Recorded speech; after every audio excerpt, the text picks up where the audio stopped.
Welcome back. Tonight we return to the deep American wilderness, where the old forests still hold secrets and the folklore isn't just legend. Settle in. The stories are waiting. My name is Victor Langston, and this happened to me on September 14th, 1994. I was a truck driver back then, running long hauls between Phoenix and Portland. The endless ribbon of asphalt had been my life for nearly 15 years, and I had grown to love the solitude that came with it. The mechanical hum of my 18-wheeler, the blur of yellow lines disappearing beneath my wheels, and the vast, empty landscapes stretching beyond the horizon. These were the constants in my ever-changing life. That September evening started like any other.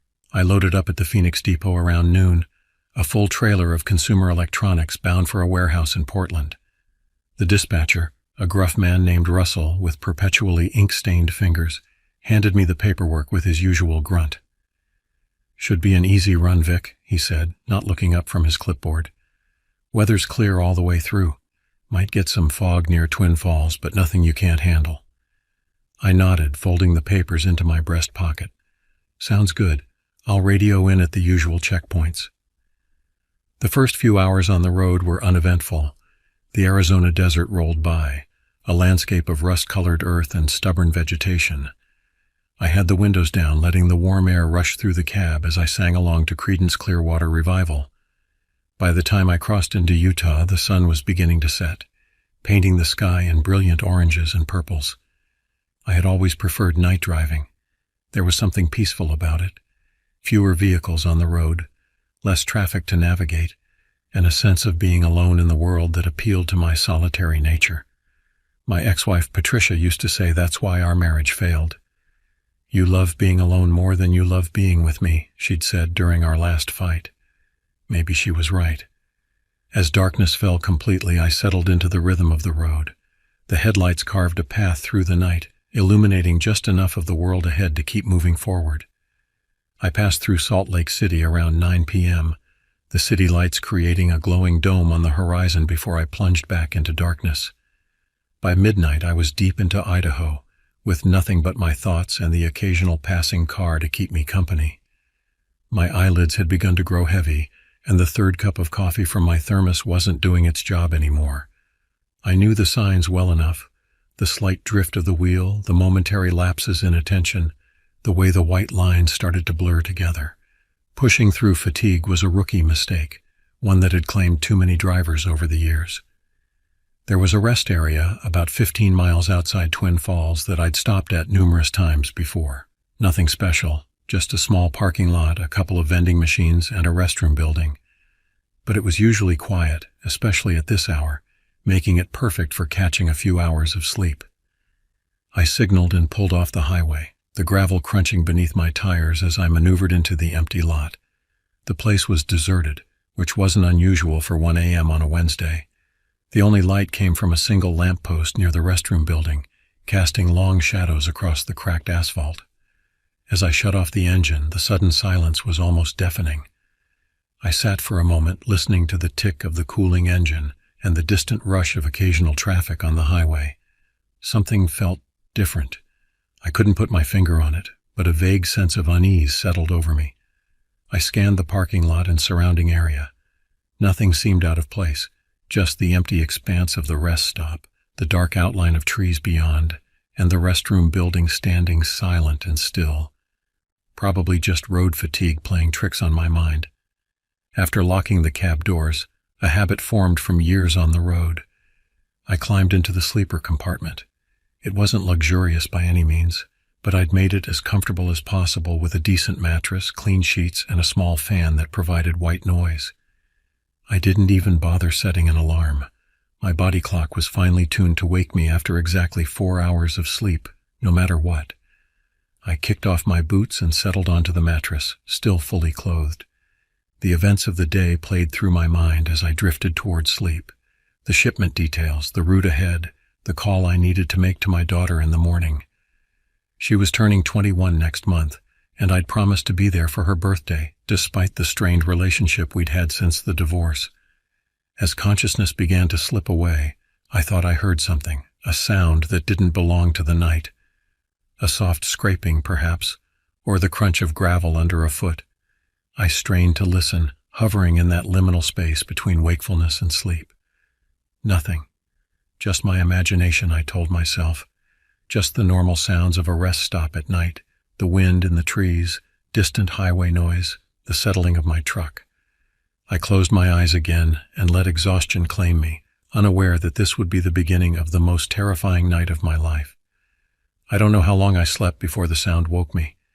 It started as a faint noise at the edge of my consciousness, gradually becoming more insistent until it pulled me from the depths of sleep. My eyes snapped open in the darkness, instantly alert. There it was again, a deliberate rattling of the door handle on my cab. My first instinct was to assume it was another driver needing assistance. Maybe their truck had broken down, or they needed directions. But something about the persistence of that rattling set off warning signals in my brain. No professional driver would try to open another trucker's locked door in the middle of the night without announcing themselves first. I remained perfectly still, my breath shallow as I listened. The rattling stopped, replaced by the sound of footsteps moving away from my truck. Slowly, carefully, I reached under my pillow for the Louisville Slugger I always kept there, a habit that had earned me ribbing from fellow drivers, but had provided peace of mind during countless nights in isolated locations. The bat felt solid and reassuring in my grip as I eased myself up and peered through a small gap in the curtains separating the sleeper cab from the front seats. The parking lot was bathed in that sickly yellow light from the single lamppost, creating pools of darkness between patches of illumination. A figure was moving across the lot toward the restroom building. From this distance I couldn't make out many details, just a dark silhouette, slightly hunched, moving with an odd lurching gait that sent a chill through me. There was something wrong about the way this person moved, something unnatural that made my skin prickle with goosebumps. I debated my options. The safest choice would be to start the engine and drive away, putting this rest stop and its mysterious visitor behind me. But curiosity, that dangerous human instinct that so often leads to trouble, got the better of me. I needed to know who this person was and what they wanted with my truck. Decision made, I silently pulled on my boots and gripped the bat tighter. I unlocked the door as quietly as possible and slipped out, immediately pressing myself against the side of my rig to stay hidden in its shadow. The night air was cooler than I expected, carrying the scent of sage and dust. The only sounds were the distant rush of occasional traffic on the highway and the soft whisper of wind through the surrounding trees. I edged along the truck, keeping my eyes fixed on the restroom building where the figure had disappeared. The structure looked ominous in the half-light, a simple concrete block with no windows, its entrance a dark rectangle like an open mouth.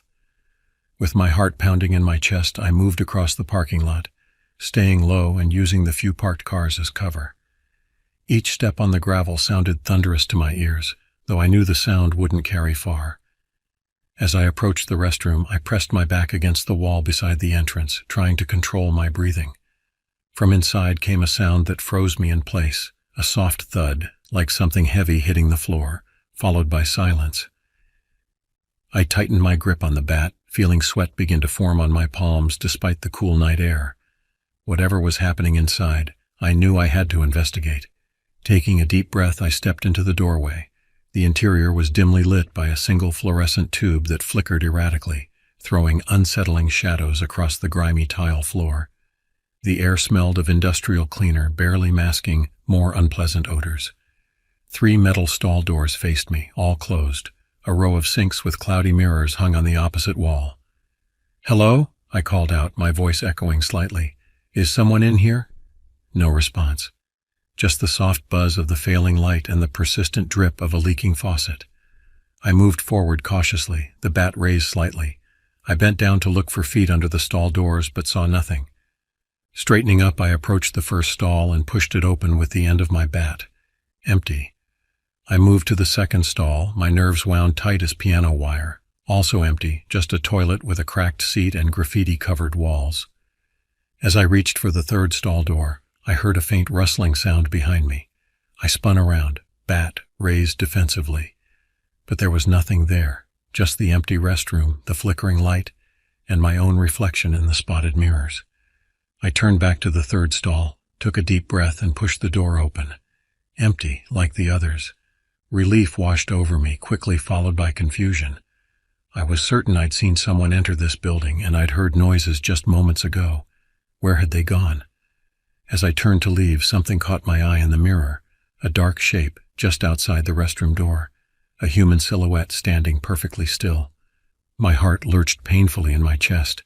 I whipped around to face the doorway, but it was empty, just the night beyond, the parking lot, and my truck in the distance. I backed up against the sink, my eyes darting around the small space. Had I imagined it? Was fatigue making me see things? But I knew what I'd seen in the mirror, and I knew I hadn't imagined the sound of someone trying my truck door. Something wasn't right about this place, and every instinct was screaming at me to leave. I edged toward the exit, bat still gripped tightly, and peered outside. The parking lot appeared empty. My truck sat where I'd left it, its red paint looking almost black in the dim light. I scanned the area for any sign of movement, but saw nothing.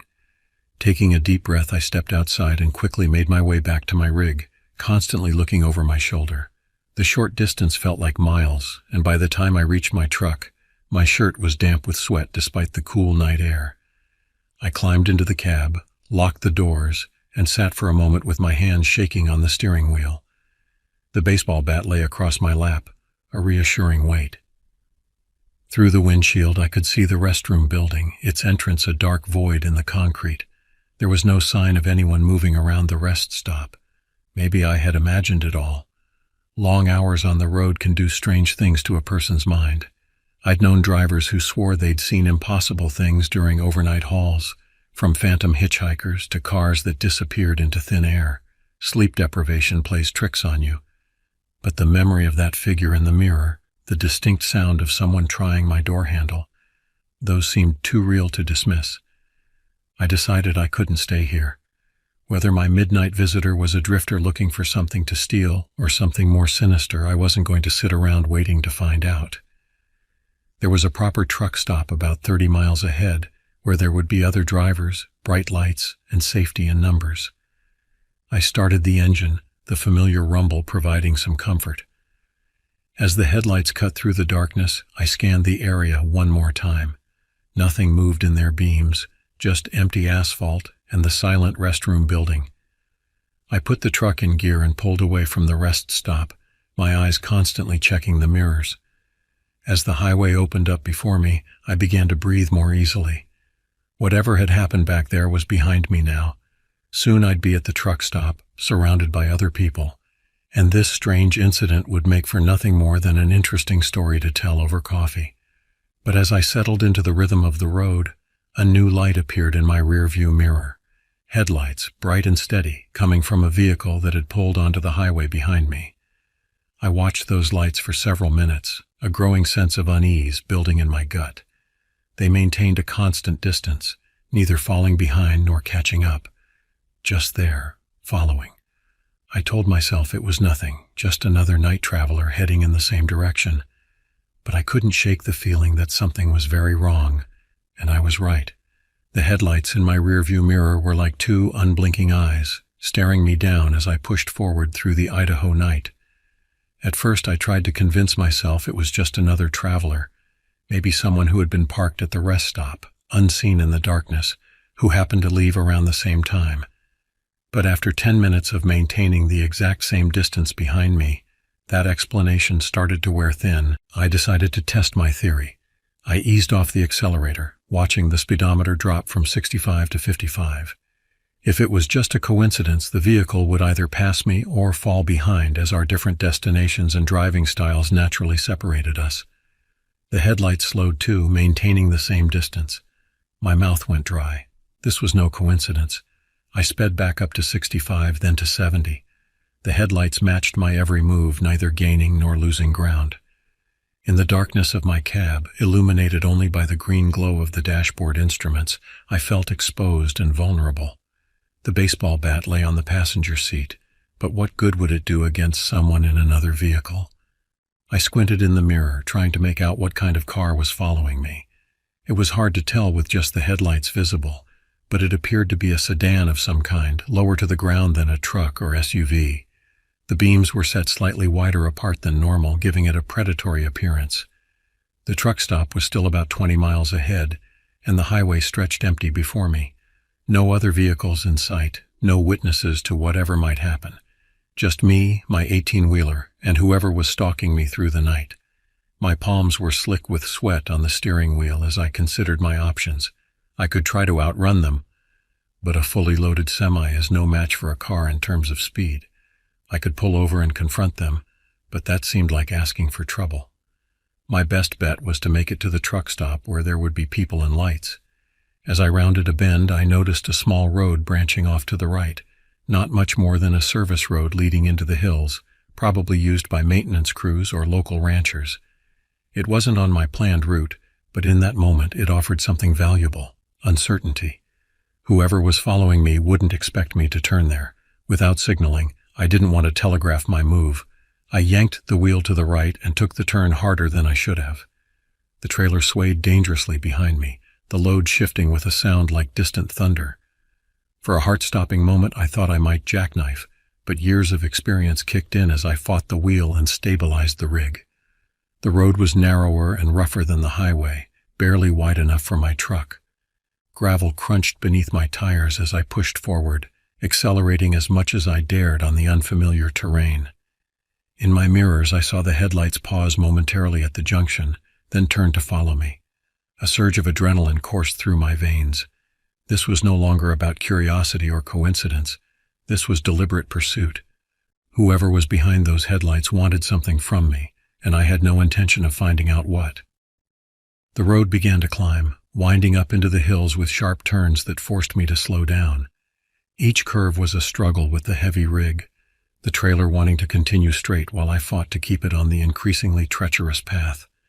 My hands ached from gripping the wheel so tightly, and sweat ran down my back despite the cool air rushing through the cab.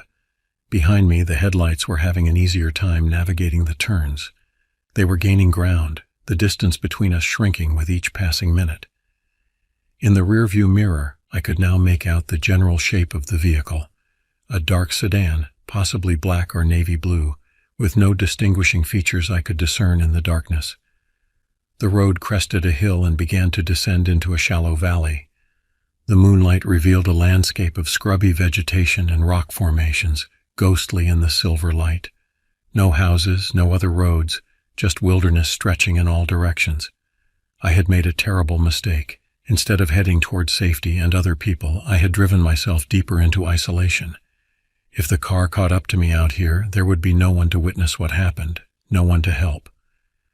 The realization sent a fresh wave of fear through me. I pushed the accelerator harder, taking risks I normally wouldn't, feeling the big rig shudder and protest as I forced it to speeds unsafe for this terrain. The engine roared, the transmission whined, but I kept going, desperate to maintain distance between myself and my pursuer. Ahead, the road split again, one branch continuing down into the valley, the other veering sharply uphill. I took the uphill route, hoping the steeper grade would be more challenging for the car than for my powerful truck. The engine strained as we climbed, but the torque held, pulling us steadily upward. In the mirrors, I saw the headlights pause at the fork, then follow my path, but they seemed to be struggling more now, the beams bouncing and jerking as the car navigated the rough terrain. I was gaining distance, not much but enough to give me a flicker of hope.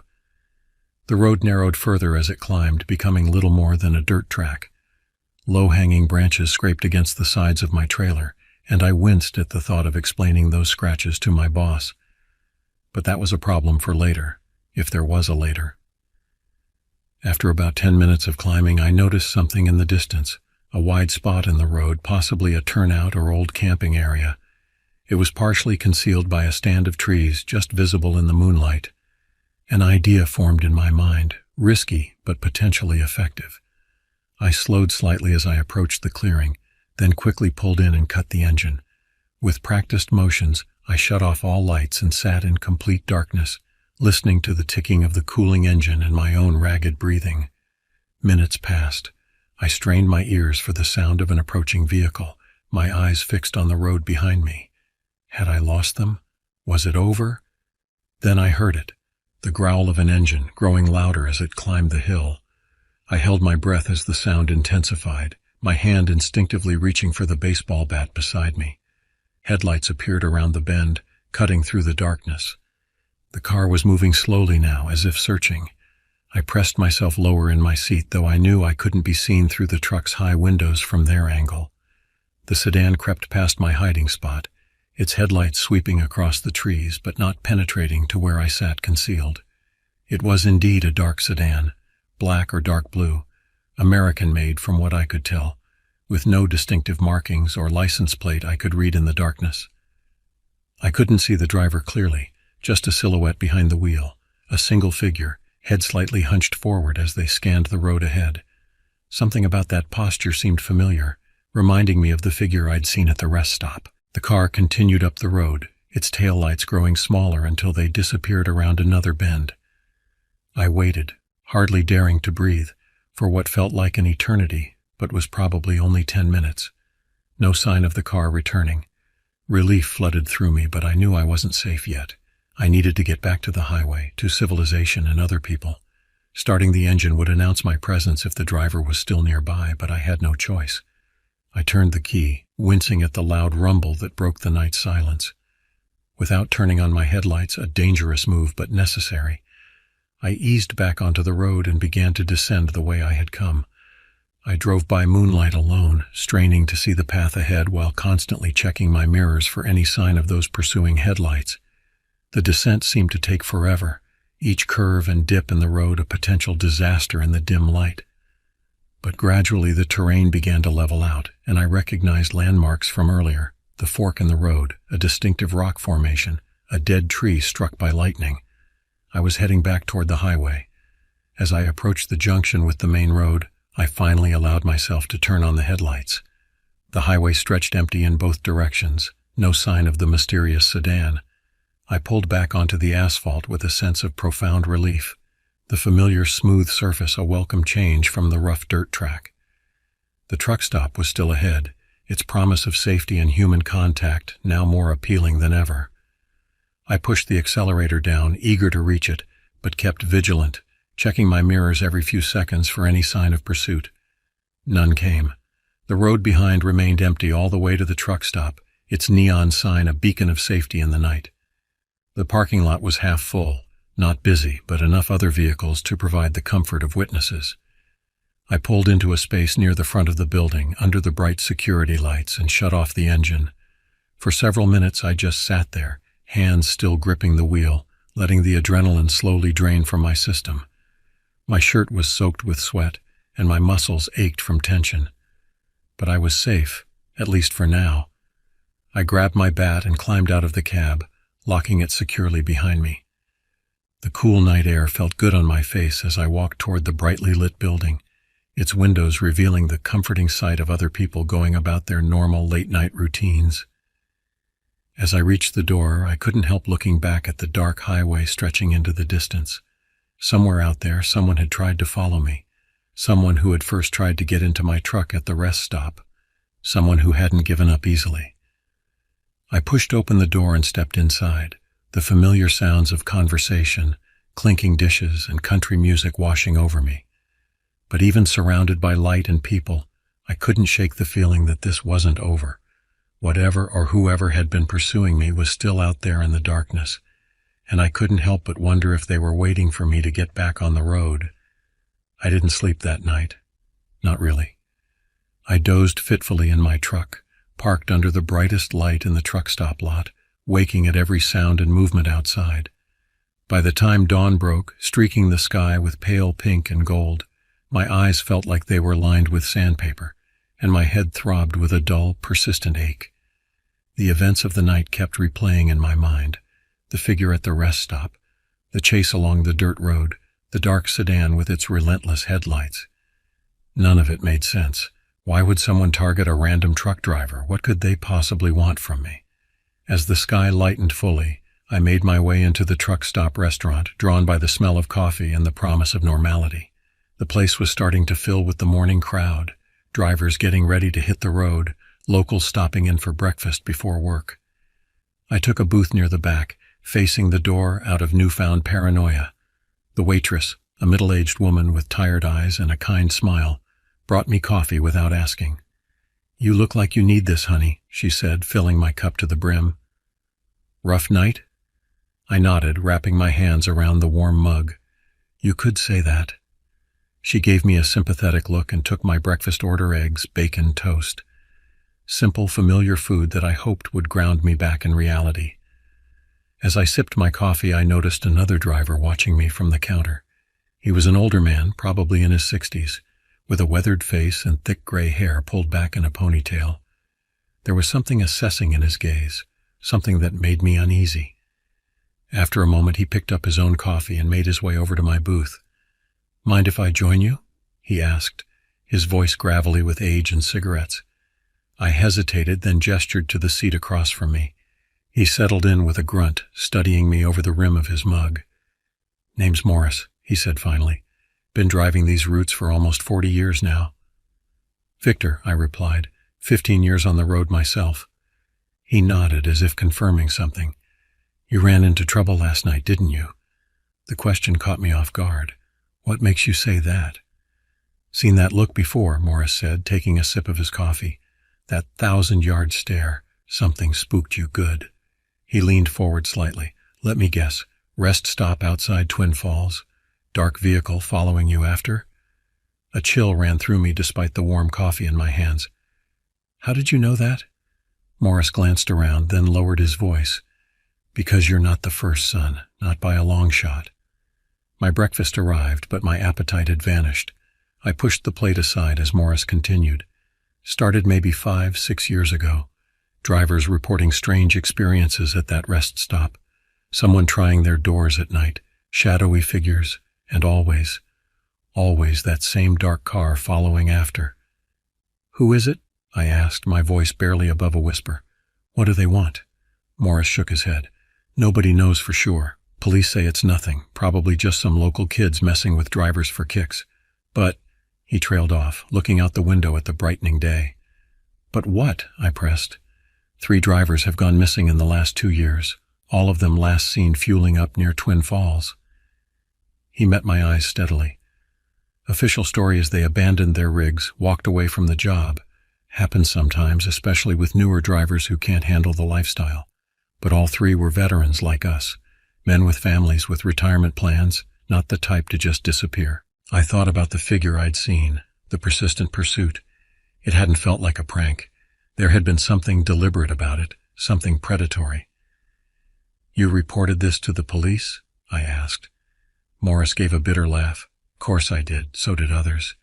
They took statements, said they'd look into it. Nothing ever came of it. Local sheriff thinks it's just truck stop myths, stories drivers tell to keep themselves awake on long hauls." The waitress refilled our cups, giving Morris a familiar nod. When she was gone, he continued, his voice even lower. "There's talk among the older drivers. They say it's someone who lost family to a truck accident years ago, out for revenge, targeting random drivers. Others say it's something worse." He paused. "I don't put much stock in ghost stories, but whatever or whoever is out there, they're dangerous." "Why are you telling me this?" I asked, though I already knew the answer. "Because you survived an encounter," Morris said simply. "Most who get followed just get scared, pull into a truck stop like this, and that's the end of it. But a few," he sighed, "a few decide to investigate to figure out what's going on. Those are the ones who don't come back." I thought about my decision to check the restroom building instead of just driving away. How close had I come to being one of those who didn't return? "My advice," Morris continued, "finish your delivery in Portland, then request routes that keep you away from this stretch of I-84, at least for a while. Let whatever this is blow over." He drained his coffee and stood up, dropping a few bills on the table. "Be careful out there, Victor, and maybe invest in a CB radio if you don't have one already. Safety in numbers and all that." With that, he walked away, nodding to a few other drivers as he left the restaurant. I stared after him, my food growing cold and my coffee bitter in my mouth. I needed to call someone, to share what had happened and what I'd just learned.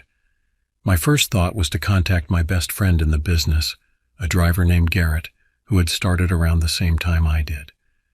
We'd been through a lot together over the years, breakdowns in remote locations, dangerous weather, the dissolution of both our marriages. If anyone would believe me without judgment, it would be him. There was a payphone near the restrooms. I dug some quarters from my pocket and dialed Garrett's home number, hoping to catch him between runs. He answered on the fourth ring, his voice thick with sleep. "Hello?" "Garrett, it's Vic," I said, relief washing over me at the sound of a friendly voice. "Sorry to wake you." "Vic?" He yawned loudly. "What time is it? Where are you calling from?" "Truck stop outside Jerome. Listen, something happened last night, and I need to talk to someone about it." There must have been something in my voice that communicated the urgency, because he was immediately more alert. "What's going on? You okay?" I told him everything. The rest stop, the figure, the chase, and what Morris had just shared with me. Garrett listened without interrupting, which I appreciated. When I finished, there was a long silence on the line. "You believe me, right?" I finally asked, hating the note of desperation in my voice. "Course I do," Garrett said firmly. "We've known each other too long for lies. But Jesus, Vic, this is some serious shit. Tell me about it." I leaned against the wall, suddenly exhausted. "What do you think I should do?" "Morris is right about one thing. You should stay away from that stretch of road for a while. I've heard whispers about that rest stop myself, though nothing as detailed as what you just told me. Drivers avoiding it, especially at night." "Why hasn't anyone done anything about it?" I demanded, frustration rising. "If drivers are disappearing—" "You know how it is," Garrett cut in. "Truckers are invisible until something goes wrong. Then we're the villains. Nobody pays much attention when one of us goes missing, especially with no bodies, no evidence of foul play." He was right, and we both knew it. Long-haul drivers existed in a kind of limbo, always moving, rarely connected to any one place. Easy to overlook, easy to forget. "Look," Garrett continued, "finish your Portland run, but keep your eyes open. Don't stop anywhere isolated. Stick to well-lit areas with other people around. And when you get back, maybe take some local routes for a while. Give whatever this is time to move on." "Yeah," I said, though the idea of changing my routine because of this incident rankled. I'd never been one to back down from a challenge. "I'll think about it." "Don't just think about it, do it," Garrett insisted. "I've got a bad feeling about this whole thing. And Vic? Call me when you get to Portland. Let me know you made it safe." "Will do," I promised, touched by his concern. "Thanks for listening. Anytime, brother. Be careful out there." I hung up the phone and stood there for a moment, processing. The conversation with Garrett had helped ground me, but I still felt unsettled. There were too many unanswered questions, too many loose ends. As I walked back to my truck, I noticed a state trooper's car pulling into the lot. Without really thinking about it, I changed direction to intercept him. Maybe an official report would help. At the very least, it would create a record if anything else happened. The trooper was young, probably not more than a few years out of the academy. He looked tired as he climbed out of his patrol car, likely nearing the end of a long night shift. "Excuse me, officer," I called out. "Could I have a word?" He turned, assessing me with the automatic wariness of law enforcement. "Something I can help you with, sir?" "I'd like to report an incident from last night," I said. "Attempted break-in of my truck and a vehicular pursuit afterward." His expression didn't change, but something in his eyes shifted. Not surprise, but recognition. "Let me guess, rest stop outside Twin Falls?" The fact that he immediately knew stunned me into momentary silence. "Yes," I finally managed. "How did you—" "Why don't we talk inside?" he suggested, gesturing toward the truck stop. "I could use some coffee anyway." I followed him back into the restaurant, to a booth far from where I'd sat with Morris. The trooper ordered coffee from the same waitress, who raised an eyebrow at seeing me return but said nothing. "Officer Ryan Keller," he introduced himself once we were settled. "Idaho State Police." "Victor Langston," I replied. "You seemed to know what I was going to say before I said it." Keller nodded, stirring sugar into his coffee. "We get reports about that rest stop every few months. Someone trying door handles, strange figures, vehicles following drivers afterward. Been going on for years. And you haven't caught whoever's doing it?" I couldn't keep the accusation from my voice. If he was offended, he didn't show it. "We patrol the area regularly, increased presence after dark, but it's a big stretch of highway, and we can't be everywhere. Whoever's doing this knows the patterns, knows when to strike." "I was told drivers have gone missing," I said, watching his reaction carefully.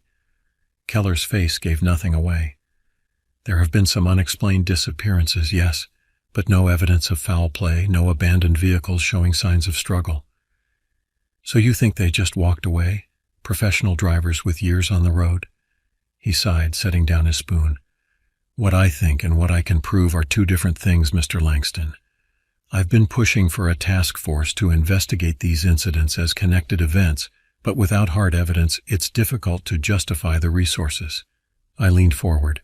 Let me give you some evidence then. Last night, around 1 a.m., I recounted my experience in detail, watching as Keller took notes in a small pad.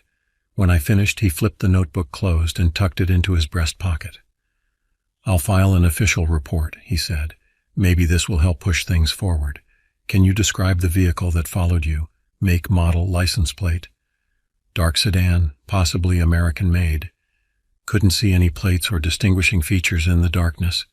Keller nodded, unsurprised by my vague description. And the person at the rest stop? Height, build, clothing? I shook my head. Medium height, maybe. Moved strangely, kind of hunched over. It was too dark to see more details. Not much to go on, Keller said, but his tone was sympathetic rather than dismissive. But your account matches others we've received. The pattern is consistent, which does suggest a single perpetrator rather than random incidents. What should I do now? I asked. Continue your route, but stay alert. Avoid isolated rest stops, especially after dark. And here, he pulled a card from his wallet and wrote a number on the back. My direct line. If you notice anything suspicious, or if you remember any additional details, call me immediately. I took the card, oddly reassured by this official acknowledgement of my experience. Thank you, officer. Keller stood, leaving money for his coffee. Be safe out there, Mr. Langston, and know that we are taking these incidents seriously, even if it doesn't always seem that way. As he walked away, I felt a strange mix of emotions, relief that I'd been believed, frustration at the lack of progress in stopping these incidents, and a lingering fear that whoever had targeted me might try again. I returned to my truck, climbed into the cab, and sat for a long moment, staring at the highway through the windshield. The day was fully bright now, the parking lot busy with the comings and goings of other drivers. In the light of day, the events of the night before seemed almost dreamlike, a product of fatigue and isolation. But the business card in my pocket was real. Morris's warnings were real, and whatever or whoever had followed me through the darkness was still out there, perhaps watching, perhaps waiting for another opportunity. I started the engine, determined to reach Portland by nightfall. I wouldn't be stopping at any more isolated rest areas, not on this trip, and maybe not ever again. As I pulled back onto the highway, I couldn't help scanning the vehicles around me, searching for a dark sedan that might be following at a distance. But in the bright light of day, with other traffic all around, that fear began to recede. I had survived the night, and now I had people who knew what had happened. Morris, Garrett, Officer Keller. I wasn't alone in this anymore. Still, as the miles rolled by, I couldn't shake the feeling that this wasn't over.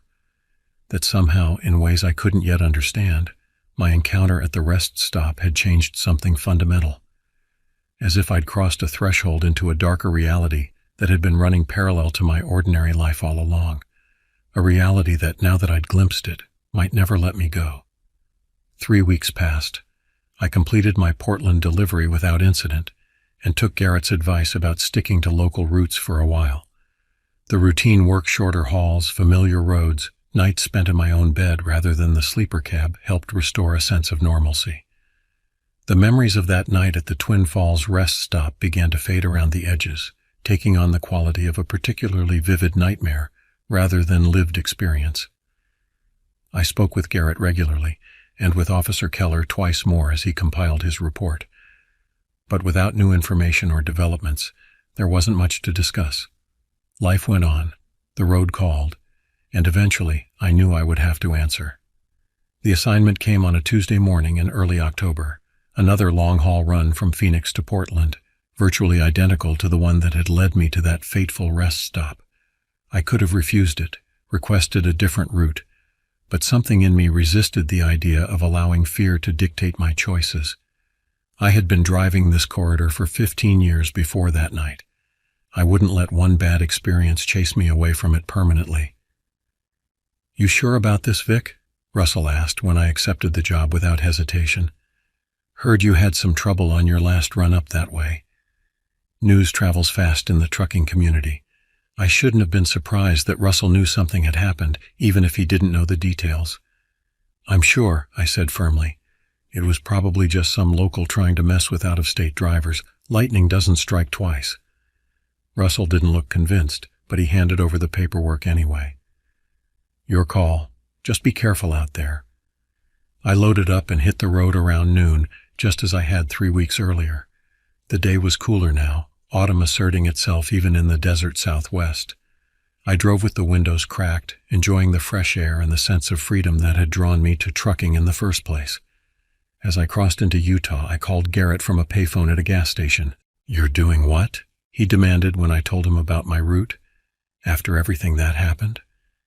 "I can't avoid that highway forever," I reasoned. "Besides, I'm not planning to stop at that rest area. I'll push through to the truck stop in Jerome where we met Morris." Garrett made an exasperated sound. "Stubbornness will get you killed one day, Vic. Promise me you'll be careful. No heroics, no investigations, no stopping anywhere isolated." "I promise," I said, meaning it. "This is just about not letting fear control me. I'll be smart about it." We talked a bit longer, Garrett extracting multiple promises of caution before finally letting me go. As I hung up the phone, I realized how much I valued his friendship. His concern was genuine, born of years of shared experiences and mutual trust. Back on the road, I settled into the familiar rhythm of highway driving. The hours passed smoothly, the truck's engine a reassuring rumble beneath me as I pushed northward. I made good time through Utah and into Idaho, stopping only for fuel and quick bathroom breaks at busy travel centers. As night fell, I found myself approaching the stretch of highway where the Twin Falls rest area was located. Though I had no intention of stopping there, I couldn't help the tension that crept into my shoulders as I drew closer. My hands tightened on the steering wheel, and I found myself checking the mirrors more frequently, scanning for headlights that might be following too consistently. I was about 5 miles from the rest area when I saw the flashing lights ahead, red and blue pulses illuminating the night. As I drew closer, I could make out several police cars, their light bars creating a kaleidoscope of color on the asphalt. They had the entrance to the rest area blocked off with the yellow crime scene tape stretching between the vehicles. My heart rate kicked up. Without really thinking about it, I signaled and pulled onto the shoulder about 100 yards past the scene. Something was happening, something connected to my experience. I was certain of it. I had to know what. I grabbed my jacket and climbed down from the cab, locking it behind me. The night air was cold now, carrying the first hints of winter as I walked back toward the police cars. An officer spotted me approaching and moved to intercept, his hand resting cautiously on his belt. "Area's closed, sir," he called out. "You'll need to move along." "I'm not stopping here," I explained, stopping at a respectful distance. "Just curious what's going on. I had an incident at this rest area a few weeks back." The officer studied me for a moment, then recognition dawned on his face. "You're Langston, aren't you? The driver who filed a report with Trooper Keller?" I nodded, surprised to be known. "That's right." He glanced back at the scene, then to me again. "Wait here," he said, then walked over to confer with another officer near one of the patrol cars. After a brief conversation, he returned with the second officer, an older man with salt and pepper hair, and the bearing of someone in charge. "Mr. Langston," the older officer said, extending his hand. "Detective Warren, Idaho State Police. Officer Keller mentioned your report. Good timing. I'd like to ask you a few questions, if you don't mind." "What's happened here?" I asked, shaking his hand. Warren's expression was grim. "We found a vehicle abandoned in the tree line behind the rest area. Dark blue Chrysler sedan, reported stolen from Salt Lake City 3 weeks ago." A chill that had nothing to do with the night air ran through me. "The night of my incident," I said quietly. Warren nodded. "Precisely. We're still processing the scene, but preliminary evidence suggests the vehicle has been used in multiple incidents of harassment and stalking of truck drivers in this area." "Have you found who was driving it?" I asked, hardly daring to hope for a resolution. "Not yet," Warren admitted. "But we did find some concerning items in the trunk. Items that suggest this may be more serious than simple harassment. The way he said it made my blood run cold. What kind of items? Warren hesitated, clearly weighing how much to share. Personal effects that may belong to missing drivers. We're still cataloging everything, but there's enough to justify a full investigation now. I thought of Morris's warnings, the 3 drivers who had disappeared. So I was right, I said. Someone has been targeting truckers. It appears so, Warren acknowledged, which makes your report all the more valuable. You're one of the few who had a close encounter and lived to tell about it. He pulled out a notepad. Would you mind going over your experience once more? Any detail, no matter how small, could help us build a profile. For the next 20 minutes I stood in the cold night air recounting everything I could remember about that night. The figure at the rest stop, the chase along the dirt road, every impression and observation.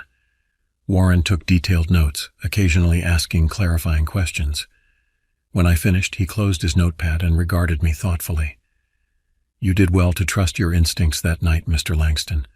Based on what we're finding here, the outcome could have been very different. The implication hung in the air between us. I had escaped something terrible, something that others hadn't. So what happens now? I asked. We continue the investigation, Warren said. Process the evidence, try to identify any victims, build a case, and we'll need you to come in sometime soon for a formal statement and possibly to look at some photos. Photos, I repeated. Potential suspects, Warren clarified. We have several persons of interest, individuals with histories of violence, connections to truck accidents, that sort of thing. You might recognize the person you saw. I nodded, though I doubted I'd be able to identify anyone from the brief glimpse I'd had in poor lighting. Whatever I can do to help. Warren handed me his card. Call this number tomorrow. We'll set up a time for you to come in. He glanced back at the scene where officers were stringing more tape around the perimeter of the rest area. In the meantime, I'd still advise caution. Until we have someone in custody, the threat remains. Understood, I said, putting the card in my pocket alongside Keller's. Thank you for taking this seriously. Warren's expression softened slightly. We always took it seriously, Mr. Langston. We just lacked the evidence to act until now. Your report helped change that. You may have saved lives by coming forward. With that, he shook my hand again and returned to the investigation. I walked back to my truck, my mind racing with this new information.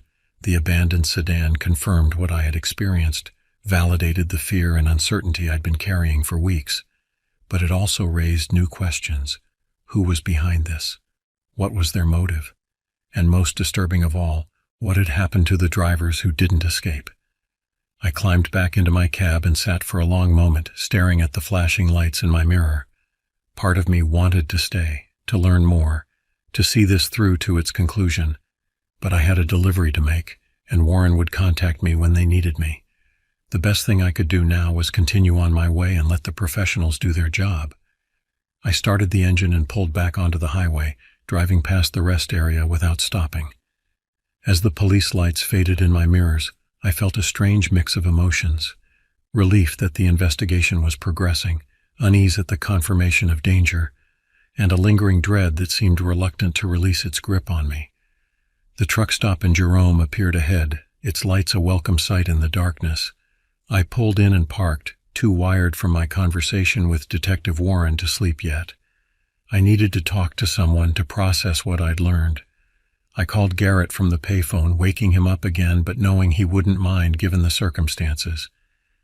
As I recounted my conversation with Warren and the discovery of the abandoned car, Garrett listened in silence. Jesus, he said when I finished. So it was real, all of it. Very real, I confirmed, and apparently worse than we thought. What are you going to do now? He asked. Complete this run, then go back to meet with the investigators. Help them however I can. I hesitated. And then, I don't know. Get back on the road, I guess. Life goes on. After what you've been through, no one would blame you for taking a break, Garrett said gently. Maybe even finding a different line of work. The suggestion irritated me, though I knew it came from a place of concern. And do what? Trucking is all I know. All I've done for 15 years. I'm not going to let some psycho chase me away from my livelihood. Okay, Garrett backpedaled. "Just saying you have options, that's all. Your safety matters more than any job." We talked a while longer, making plans to meet up when I returned from Portland. As I hung up the phone, I realized how much this ordeal had affected me. Not just the initial fear, but the lingering hypervigilance, the way I now scanned every parking lot and rest area for potential threats, the tension that crept into my body whenever headlights appeared in my mirrors and stayed there too long. Would I ever feel completely safe on the road again? Or had something fundamental changed, some innocence lost that could never be recovered? I returned to my truck and climbed into the sleeper cab, setting my alarm for 5 hours later. Despite my racing thoughts, exhaustion soon pulled me under into a dreamless sleep. The rest of the journey to Portland passed without incident. I delivered my cargo on schedule, spent a night in a proper motel for a change, and began the return trip. As promised, I called Detective Warren when I reached Twin Falls again. "We've made progress," he told me over the phone. "Found some promising evidence in the vehicle. Can you come to the station tomorrow morning?" I agreed to meet him at 9 a.m. and spent another night in a motel, my sleep restless with anticipation. The next morning, I arrived at the Idaho State Police headquarters to find Warren waiting for me in the lobby. "Thank you for coming in," he said, leading me to a small interview room with a table and 4 chairs. "I have some photographs I'd like you to look at, and then we'll need your formal statement." For the next hour, I looked through dozens of mugshots and driver's license photos, searching for a face that might match the shadowy figure I'd glimpsed at the rest stop. None seemed quite right, though a few had similarities that I noted for Warren. After the photos, I gave my statement, a detailed account of everything that had happened that night, from my arrival at the rest stop to my escape on the dirt road. When I finished, Warren leaned back in his chair with a thoughtful expression. "We've pieced together quite a bit from the evidence in the car," he said. "Enough to believe we're looking for a single perpetrator rather than a group, someone with a detailed knowledge of truck routes and schedules, someone who's been watching and planning for years." "Any idea of motive?" I asked. Warren hesitated, then seemed to decide I deserved some answers. "We found a journal in the vehicle, rambling, often incoherent, but with a clear theme. Revenge for a trucking accident that killed the writer's family. Wife and daughter, apparently. He blames all truck drivers, sees them as collectively responsible." The information settled like a stone in my stomach. "So he's targeting random drivers as revenge?" "That appears to be the case," Warren confirmed. "The journal describes a process, stalking, isolating, then—" He didn't finish the sentence, but he didn't need to. The implication was clear. "And the missing drivers?" I asked, dreading the answer. Warren's expression was grim. "We're expanding our search to remote areas along the dirt road where you lost your pursuer. Based on items found in the vehicle, we believe there may be remains to be recovered." I closed my eyes briefly, a wave of nausea washing over me. Those drivers, men like me, with families and futures, gone because they happened to pull into the wrong rest stop on the wrong night. It could so easily have been me among them. "Do you have any suspects?" I asked when I trusted myself to speak again. "We're closing in on someone," Warren said. "A former mechanic who lost his family in an accident with a semi 5 years ago. He disappeared shortly after, dropped off the grid completely. The journal mentions locations that match places he would have known. So what happens now?" "We continue the investigation, follow every lead, and you—" Warren fixed me with a serious look. "You stay vigilant. Until we have this individual in custody, there's a chance he could return. And if he realizes you're helping with the investigation—" He didn't need to finish the thought. I was a witness, potentially a threat to someone who had already demonstrated a willingness to kill. The weight of that realization settled heavily on my shoulders. "I understand," I said. "I'll be careful." Warren walked me out of the station, thanking me again for my cooperation. As I climbed back into my truck, I felt both relieved and unsettled. Relieved that the investigation was progressing, that my experience had been validated and taken seriously, but unsettled by the confirmation of just how close I had come to becoming another victim. In the months that followed, I kept in regular contact with Detective Warren. The investigation progressed. They identified their primary suspect, a man named Howard Gaines, whose wife and 8-year-old daughter had been killed when a semi jackknifed on an icy highway and crushed their car. After the accident, Gaines had seemed to accept the ruling that the trucking company wasn't at fault. Icy conditions, mechanical failure that couldn't have been predicted.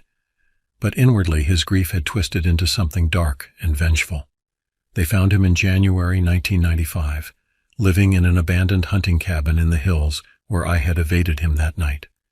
The cabin was a shrine to his lost family, photos covering the walls, toys and clothing preserved as if waiting for their owners to return, and maps, detailed maps of trucking routes, rest stops marked with dates and times, photos of rigs taken from a distance. He didn't surrender peacefully. When officers approached the cabin, Gaines opened fire, wounding one officer before being shot multiple times himself. He survived, barely, and was eventually charged with 3 counts of murder when the bodies of the missing drivers were recovered from shallow graves in the hills.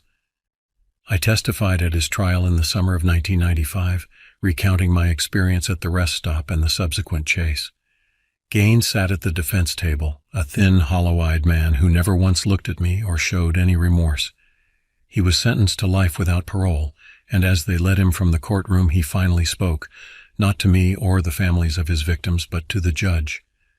"They take and take," he said, his voice eerily calm, "and no one pays. Someone had to make them pay." I continued driving for another 5 years after that, but something had changed. The open road no longer held the same appeal. The solitude no longer felt comfortable or freeing. Every dark rest stop, every set of headlights in my mirror brought back memories of that night in Idaho. In 1999, I took a job training new drivers instead, keeping me closer to home and off the long-haul routes.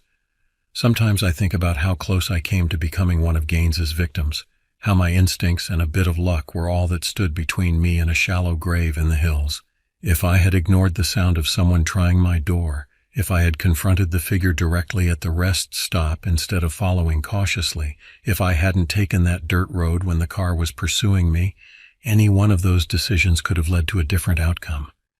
I've been asked over the years if I regret stopping at that rest area, if I wish I had just pushed through to the next truck stop despite my fatigue. But I don't see it that way. My experience helped bring a killer to justice, helped provide closure for the families of those who weren't as fortunate as I was. In a strange way, the worst night of my life may have saved others from a similar fate. The highway between Phoenix and Portland is still there, and trucks still travel it day and night. Most drivers passing through have probably never heard of Howard Gaines or the Twin Falls rest area murders. But among the older truckers, the veterans of the road, the story is passed down as a warning. A reminder that sometimes the greatest dangers aren't mechanical failures or bad weather, but the darkness that can lurk in the human heart. And a reminder to trust your instincts, to listen to that inner voice when it tells you something isn't right. Because sometimes on those long, lonely stretches of highway, that voice is the only thing standing between you and the darkness that waits beyond the headlights' reach. I knew the day was going to be rough when the donut shop ran out of glazed. That's the kind of omen that makes you wonder if you should just call it quits early. But no, I still had a job to do. Been doing it for 12 years here in Craven Springs, West Virginia. Name's Michael Prescott, small-town cop, born and raised right here in the same place. Craven ain't big, but it's home. You know the type. A few thousand people, everyone's in your business. And if you don't wave to Mrs. Hill at the corner store, you'll hear about it from your mama the next day.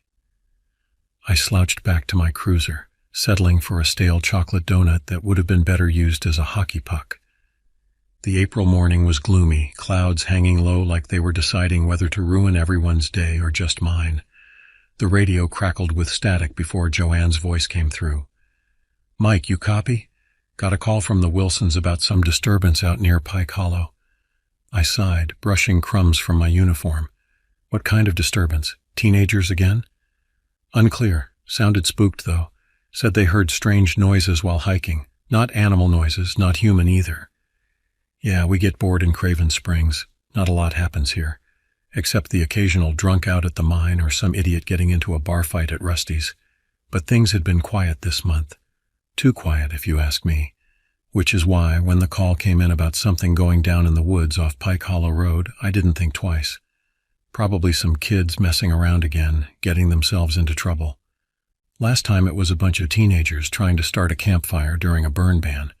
Figured this was the same kind of deal. I grabbed my coffee, lukewarm now, and headed out to Pike Hollow. The road twisted through town, past the shuttered textile mill and the elementary school where I'd spent my childhood. Folks waved as I drove by. Old man Jenkins sweeping his porch, Brenda walking her three-legged dog, kids playing hopscotch who probably should have been in school. The familiar sights of Craven Springs always brought me comfort, but today something felt off.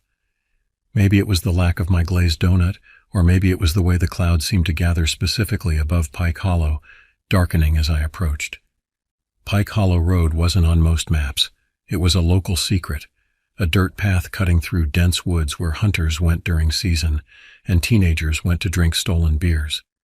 The road deteriorated quickly after leaving the main highway, rutted and narrow, branches scraping against my cruiser like fingernails. It was late afternoon by the time I made it out there, the sky a dull gray like it couldn't decide whether to rain or just stay miserable. Pike Hollow Road wasn't more than a dirt path that cut into the woods, the kind of place you only go if you're hunting or hiding from something. Dispatch hadn't said much, just that there were strange noises, which usually translated to someone saw a raccoon and freaked out. I parked my cruiser at the trailhead, stepped out, and gave a quick look around. The woods were dense here, thick with pine and brush that didn't see much sun. Quiet, too, in a way that didn't sit right. Even the birds were holding their breath. Something about the silence made the hairs on my neck stand up. I'd been in these woods hundreds of times, hunting, responding to calls, sometimes just walking to clear my head. Never had it felt this empty, this wrong. "All right, let's see what you kids are up to," I muttered, grabbing my flashlight and heading into the woods. The path was overgrown, barely visible in places. Spring should have brought new growth, chirping insects, the rustling of small animals. Instead, there was only the sound of my boots crushing dead leaves and the occasional snap of twigs. I pulled out my radio. "Joanne, you copy? I'm about a quarter mile in. No sign of anybody yet." The radio crackled with static. I tried again, but the signal was dead. No surprise. Cell service was spotty at best in town, non-existent out here in the hollow. As the trees grew denser, the light dimmed, filtering through branches in weak, scattered beams. The smell changed too, earthy and damp, but with something underneath, something sour. Like meat left too long in the sun. A branch cracked somewhere to my left. I swung my flashlight toward the sound, catching only shadows. "Police officer, anyone there?" My voice sounded small in the vast emptiness of the woods. No response. I continued down the path, my unease growing with each step. The Wilsons weren't the type to make calls over nothing. Arnold Wilson was an ex-Marine who'd seen combat in Iraq. His wife Beth grew up in these woods. If something spooked them, it wasn't a raccoon or teenagers with firecrackers. The path forked ahead, one branch continuing deeper into the hollow, the other rising toward a ridge. I hesitated, then noticed something caught on a thorn bush by the lower path, a scrap of fabric, blue flannel. "Hello," I called again, louder this time. "Anyone need help?" Only silence answered. I followed the lower path, moving slower now, more cautious. The trees seemed to press closer, branches reaching like gnarled hands. The gray sky had disappeared completely, hidden by the thick canopy. Though it was only late afternoon, the forest floor was dark as twilight. The path ended abruptly at a small clearing, circular and unnatural looking, as if someone had deliberately cut away the vegetation. In the center stood a large oak, ancient and twisted, its trunk swollen and deformed, and at its base, a boot. Not just any boot, a hiking boot, heavy-duty, expensive, the kind Arnold Wilson would wear. "Arnold?" I called, sweeping my flashlight around the clearing. "Beth, it's Officer Prescott." Something rustled behind me. I spun around, heart racing, but saw nothing but shadows. Yet I couldn't shake the feeling of being watched, of eyes tracking my movements from the darkness between the trees. I stepped forward and picked up the boot. It wasn't just abandoned. It had been torn, the leather ripped and shredded. And it was still warm, as if recently removed, or torn from someone's foot. That's when I noticed the first splash of red on the ground, dark against the brown leaves. Blood. Fresh. A trail of it led away from the clearing, deeper into the woods where the trees grew so dense that daylight barely penetrated. I should have called for backup, should have returned to my cruiser, radioed in what I'd found. But something, curiosity, duty, stupid bravery, pushed me forward, following the blood trail into the darkness. It didn't take long to realize this wasn't some teenagers playing a prank. There was something off, and not just the quiet. About 100 yards in, I found a boot. Not like a kid's sneaker, a real hiking boot, heavy duty, meant for rough terrain. Great, lost hiker, I said, shaking my head. But when I picked it up, it was still warm. I kept walking, now more alert, the kind of alert that tells you something's out of place, but you can't quite put your finger on it. A few minutes later, I spotted something else, a smear of something dark on the trunk of a tree. Blood. The smear was at shoulder height, a handprint dragged downward, as if someone had leaned against the tree, then collapsed. I played my flashlight around the area, revealing more blood, drops and smears leading further into the darkness. Suddenly, the woods didn't feel so peaceful anymore. I wasn't armed. Yeah, I know, a cop without a gun. But the truth is, here in Craven Springs, you don't usually need one. Last time I used it was to scare off a coyote messing with some cattle. My service pistol was locked up back at the station, along with my bulletproof vest. Didn't think I'd need them for a simple call about noises in the woods. Big mistake. As daylight faded, the shadows deepened, merging into a darkness that my flashlight barely penetrated. The blood trail continued, no longer just smears, but puddles now, black in the dim light. I followed it around a dense thicket and stopped dead. Ahead, the trail opened onto another clearing, smaller than the first, and in its center lay a backpack, torn open, its contents scattered across the forest floor, a water bottle, a map, a first aid kit, and more blood. So much more blood. The coppery smell hit me first, thick and overwhelming. Then I saw the source. A dark shape slumped against a fallen log. A body. I approached slowly, my flashlight trained on the figure. It was a man, middle-aged, dressed in hiking gear. His face was turned away, but I recognized the jacket. Arnold Wilson's favorite red and black plaid. "Arnold," I whispered, kneeling beside him. "Can you hear me?"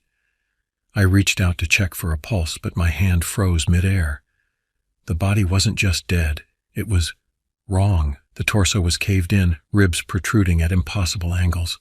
One arm was missing entirely, torn away at the shoulder, and his face, what remained of it, wore an expression of such terror that I felt my own heart stutter. "Jesus," I muttered, scrambling backward. This wasn't an accident. This wasn't a heart attack on the trail or a fall from a ridge. This was violence, predation. Something rustled in the underbrush behind me. I whirled around, my flashlight beam cutting through darkness, catching a glimpse of something moving between the trees.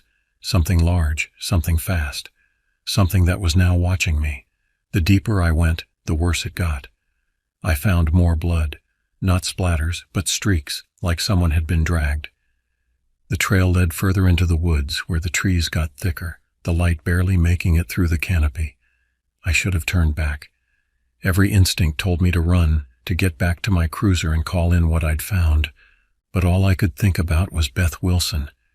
If Arnold was dead, where was she? The blood trail continued, smeared across fallen logs and tree trunks. In places, it looked like someone had tried to crawl, desperate fingernail marks gouged into the soil. I followed it down a steep embankment, my boots sliding on the damp earth. At the bottom, a small stream gurgled through the hollow, water flowing black in the fading light. The blood trail ended at the water's edge, but I could see marks on the opposite bank. Something had crossed. I waded through the shallow water, ice cold around my ankles, and climbed the far bank. Here, the forest changed. The familiar oaks and maples gave way to older growth, gnarled pines with twisted trunks, their branches forming a cathedral-like canopy above. Little undergrowth grew in the perpetual twilight beneath. The silence was absolute. No birds, no insects, not even the whisper of wind through branches. Just the sound of my breathing, too loud in the stillness, and the distant muffled gurgle of the stream. That's when I heard it. A sound that wasn't quite human, wasn't quite animal, a low, gurgling grunt like something was choking on its own breath. I froze, my flashlight beam trembling across the forest floor. The sound came again, closer now to my right. Slowly I turned, directing my light toward it. Nothing but trees and shadows. "All right, Billy," I said to myself, my voice shaking. "Just figure out what it is, call it in and get out. No need to be a hero." I pushed through the underbrush, my flashlight flickering in and out, casting weird shadows that made the trees look like they were closing in on me. The pine needles underfoot muffled my steps, but they also obscured the ground, hiding roots and stones that threatened to trip me with each step. The gurgling sound grew louder, punctuated now by a wet, tearing noise, like someone ripping apart wet cardboard or flesh. I crept forward, moving from tree to tree, using their trunks as cover. The smell hit me first, stronger now, the coppery scent of blood mixed with something fouler, something rotten. Then I saw something that made me stop dead in my tracks. At first I thought it was just a large deer or maybe a bear. But no, this thing was wrong. It had the size of a grizzly, but its limbs were too long, too gangly, like a spider with skin stretched tight over bones. The head was misshapen, like someone had taken a wolf and smashed its face in. But the worst part was its mouth, a gaping hole lined with sharp teeth, not natural, not in any way I'd ever seen before, and it was dragging something, someone, a body. I froze, my breath caught in my throat. Every instinct I had screamed at me to run, but I couldn't move, not with this thing standing there, gnawing at the mangled body like it was nothing more than a chew toy. The creature hunched over its prey, back to me, massive shoulders working as it tore at flesh. The body beneath it was small, dressed in blue. Beth Wilson. Her eyes were open, staring sightlessly at the canopy above, her mouth frozen in a silent scream. My stomach lurched. I clamped a hand over my mouth to keep from vomiting, to keep from making any sound at all. The creature paused, raising its misshapen head. It sniffed the air, nostrils flaring. It hadn't seen me yet. Thank God. I slowly backed up, hoping the crunch of dead leaves underfoot wouldn't give me away. That's when it looked up. For a split second we locked. I don't want to say eyes because I never saw them. Whatever it had, it knew I was there. And it didn't like being watched. The thing rose to its full height, 7, maybe 8 feet tall, its limbs unfolding like a grotesque marionette. For one horrible moment it just stared at me, head cocked to one side. Then it opened its mouth, revealing rows of teeth like broken glass, and screamed. The sound hit me like a physical force, high-pitched and guttural at once, vibrating through my skull. It wasn't anger in that cry, or hunger. It was hatred, pure and ancient. I turned and ran. I could hear it crashing through the woods behind me, its heavy footfalls shaking the ground. My heart was pounding in my ears, my legs burning as I pushed myself faster than I ever thought possible. Branches whipped at my face as I ran, roots caught at my feet. I stumbled, nearly fell, caught myself against a tree trunk. Behind me, the creature's footsteps grew louder, its breathing a wet, hungry sound. But I knew I wasn't going to make it. This thing was faster, stronger, and hungry. There was a split-second decision. I couldn't outrun it, but maybe I could outsmart it. I veered off the trail, diving into a patch of thick brush. I crouched down, holding my breath, hoping the darkness and the dense foliage would hide me. The noise stopped. I sat there in the silence, my chest heaving. I could feel the adrenaline surging through my veins, the sweat dripping down my face. For a moment I thought I'd lost it. Then I heard it. Slow, deliberate footsteps. It was searching for me, hunting me. Through the leaves I caught glimpses of it, a massive shape moving between trees, head swinging back and forth as it sniffed the air. It was tracking me, following my scent. I pressed myself deeper into the brush, ignoring the thorns that dug into my skin. My flashlight was off now, clutched in a white-knuckle grip. If I moved, if I made any sound at all, it would find me. The creature paused just yards from my hiding place. In the dim light I could see it more clearly now. Its skin wasn't fur or hide, but something else. A mottled, grayish membrane stretched over a skeletal frame. Where its face should have been was just that terrible mouth and 2 ragged holes for nostrils. It turned slowly, scanning the forest. Then it dropped to all fours, pressing its face to the ground where I had stepped. It was like watching a dog follow a scent trail, except this was no dog. This was something out of a nightmare. The creature raised its head, looking directly at my hiding place. It knew where I was. It had to. I held my breath, pressed myself into the earth, praying for invisibility. The creature took one step toward me, then another. Then somewhere in the distance, a branch snapped. The creature's head whipped around toward the sound. It hesitated, torn between the prey it sensed and the new disturbance. Another snap, louder this time, and it made its decision. With a low growl, it loped off toward the noise, disappearing into the darkness. I had to get back to the cruiser, back to the safety of something metal and solid. The radio. I could call for backup. I just needed to move without it hearing me. Slowly, painfully, I crawled from my hiding place. Every muscle screamed in protest, every scratch and bruise making itself known now that the immediate danger had passed. But I couldn't stop, couldn't rest. That thing was still out there, and it wasn't done hunting. As I crawled through the underbrush, the sound of its footsteps grew distant. Maybe it was giving up, or maybe it had found another victim. Either way, I didn't care. All that mattered was getting out alive. I oriented myself toward where I thought the stream was. If I could find it, I could follow it back to where I'd crossed, then retrace my steps to the cruiser. It was my only hope of navigation in the growing darkness. The forest seemed to shift around me, trees looming where I didn't remember them, paths disappearing into solid walls of vegetation. Had I gone in circles? Was I moving deeper into the hollow instead of out? Panic threatened to overwhelm me. I forced it down, focusing on my breathing, on putting one foot in front of the other. I was a cop. I was trained for emergencies. I could do this. After what felt like an eternity, I finally made it back to the trail, but the cruiser was still a ways off. I was about to make a break for it when I heard a scream. Not human, but not animal either, like something in pain. Against every instinct I had, I stopped. I looked back. What the hell was I thinking? Just run. But something made me freeze again. Maybe it was the fact that if I ran, I'd just lead it back to the town and someone else would get killed.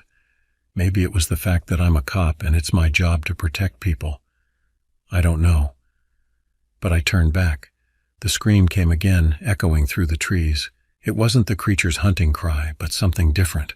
A sound of pain, of fury, and mixed with it, barely audible, a human voice. Someone else was out there, someone still alive. I couldn't leave them, not to that thing. Cursing my own stupidity, I turned away from safety and moved back toward the sounds of conflict. The forest was nearly pitch black now, the last light of day long gone.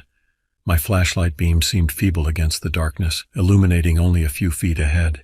The noises grew louder, thrashing, snarling, the crack of underbrush. I moved carefully, placing each foot with deliberate silence. One mistake, one snapped twig, and I might draw the creature's attention. I crested a small rise and looked down into a ravine. There, illuminated by moonlight breaking through the canopy, was a scene from hell. The creature was there, thrashing wildly, its movements jerky and uncoordinated. Across from it stood a man, tall and broad-shouldered, holding what looked like a hunting rifle. He had shot it. The crazy bastard had actually shot the thing. The creature lunged at him, but its movements were sluggish now. The man sidestepped, raised his rifle for another shot, but he was too slow. The creature's elongated arm swept out, catching him across the chest, sending him flying. He hit a tree trunk with a sickening thud and crumpled to the ground, the rifle falling from his grasp. The creature shambled toward him, wounded but still deadly. Blood, or something like it, dripped from a hole in its chest, black in the moonlight. I didn't think. I just acted. Rushing down the slope, I grabbed the fallen rifle. The creature spun at the sound of my approach, its ruined face contorting in what might have been surprise. Without even aiming, I fired a shot straight into the creature's chest.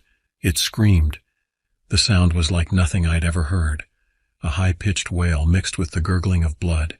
It stumbled backward, falling to the ground in a heap of limbs and fur.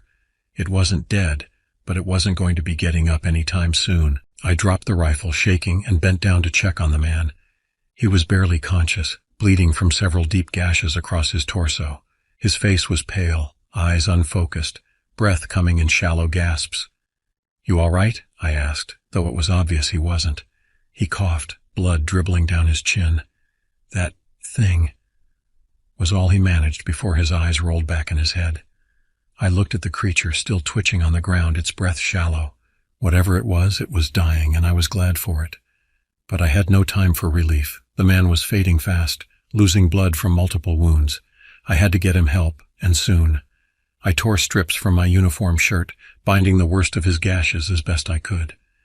Then, with strength born of desperation, I hoisted him over my shoulder in a fireman's carry. The weight nearly brought me to my knees, but I steadied myself against a tree. "Hang on," I muttered, though I wasn't sure if he could hear me. "Just hang on." Step by painful step, I carried him back toward the trail, toward my cruiser. Each movement was agony, the man's weight crushing me, my own muscles screaming from exertion and the aftermath of terror. Behind us, the creature's cries grew fainter, then stopped altogether. Had it died? Or was it just waiting, gathering strength for another attack? I couldn't afford to find out. The journey back seemed endless. Every landmark I passed was unfamiliar in the darkness, every path a mystery. Twice I had to stop and reorient myself, fighting panic as the night pressed in around us. The man's breathing grew more labored, his blood soaking through my makeshift bandages, warm against my skin. "Stay with me," I urged him. "We're almost there." A lie, but a necessary one, for both of us. When I finally stumbled onto Pike Hollow Road, the sight of my cruiser was like a mirage in a desert. It sat exactly where I'd left it, solid and real and safe. I fumbled with the keys, hands slick with blood and sweat, and managed to unlock the back door. Gently I laid the man across the back seat. In the dome light I got my first good look at him. Mid-30s, rugged features beneath a week's growth of beard, hunting clothes torn and bloody. Not a local, at least not one I recognized.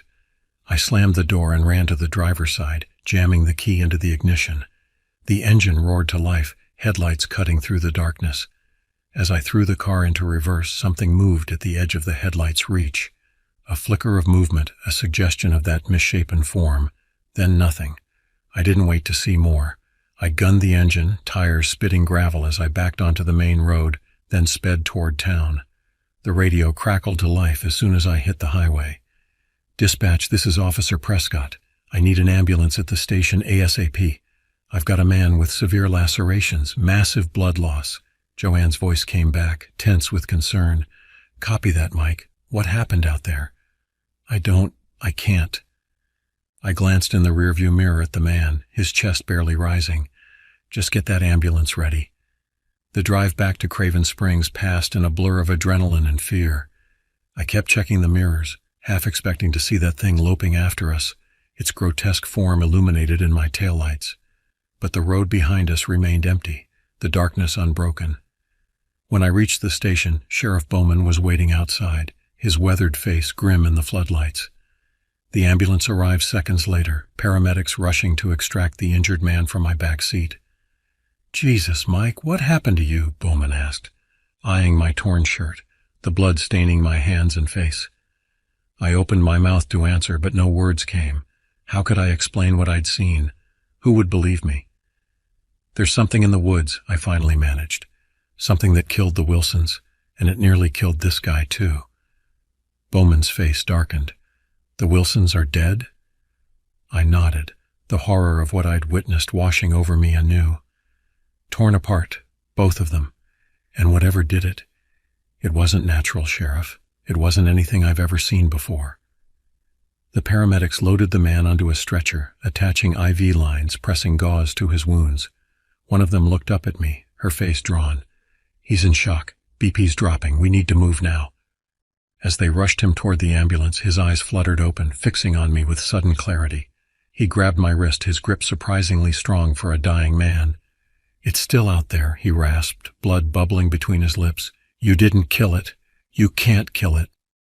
Then he fell back, unconscious or worse, and the paramedics whisked him away, sirens wailing as they sped toward the nearest hospital in Beckley, 40 minutes away. I looked at the sheriff, at the questioning faces of the deputies who had gathered. I knew my story would sound insane. I knew they'd have questions I couldn't answer, doubts I couldn't dispel. But I also knew what I'd seen, what was still out there in the darkness of Pike Hollow. I looked at the sheriff, at the questioning faces of the deputies who had gathered. I knew my story would sound insane. I knew they'd have questions I couldn't answer, doubts I couldn't dispel. But I also knew what I'd seen, what was still out there, in the darkness of Pike Hollow. "We need to seal off those woods," I said, my voice steadier than I felt. "And we need more men, armed men." The sheriff nodded slowly, skepticism warring with trust on his weathered face. "Tell me everything, Mike. From the beginning. We never did find out what that thing was. The doctors patched the guy up, but he didn't make it through the night. Didn't matter, though. His story died with him. And the thing? Well, let's just say it didn't vanish, but it didn't stick around for long either. They carted it off to some lab upstate for testing, whatever that means. At least that's the story I repeated to myself in the days that followed. A comforting fiction, easier to swallow than the truth. The truth was messier, darker. The truth was that no one believed me. Sheriff Bowman took my statement that night, his pen scratching across paper as I described the creature, the deaths, my desperate flight through the woods. When I finished, he closed his notebook and sat in silence for a long moment. "Mike," he finally said, his voice gentle as if speaking to a child, "you've had a hell of a night. You're in shock." "I know what I saw," I insisted, anger flaring through exhaustion. "What you saw," he continued, "was probably a bear, a big one, diseased maybe, or rabid. That would explain the aggression, the attacks on humans."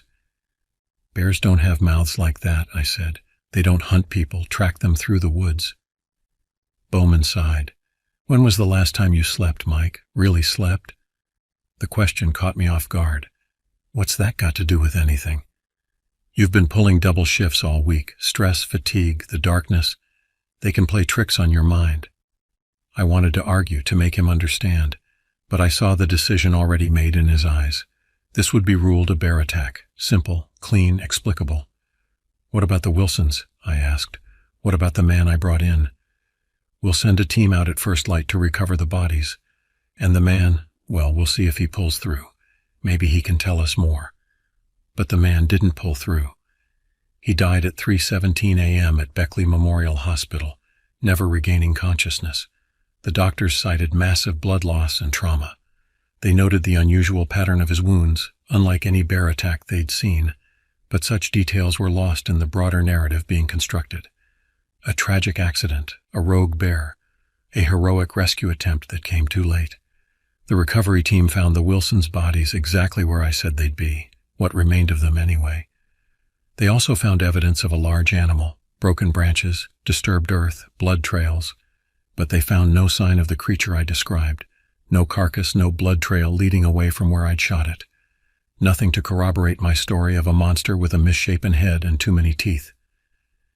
"It was wounded," I argued when they returned. "I shot it in the chest. It couldn't have gone far." "We followed every trail, Mike," Deputy Graham said, not unkindly. "Whatever you shot at, it either wasn't hit or it managed to get away." The news spread through Craven Springs like wildfire. By noon, everyone knew about the Wilsons, about the mysterious hiker, about my wild tale of a monster in Pike Hollow. Some believed me. Most didn't. I couldn't blame them. If someone had told me the same story a day earlier, I'd have laughed them out of town. But I knew what I'd seen, and I couldn't let it go. After the official search was called off, I returned to Pike Hollow alone. I told no one where I was going, what I was looking for. They would have stopped me, concerned for my mental state, my safety. The woods seemed different in daylight, ordinary. The towering pines, the ancient oaks, the undergrowth, all familiar, all harmless. Birds sang, squirrels chattered, insects buzzed. Life continued, undisturbed by the horror that had unfolded beneath these same branches. I retraced my steps, following the now dried blood trails to where the Wilsons had died, to where I had hidden in the brush, to the ravine where I had shot the creature. Here the evidence remained. Broken branches, trampled earth, dark stains on rocks and leaves, and something else, a trail leading away, something heavy dragging itself through the underbrush.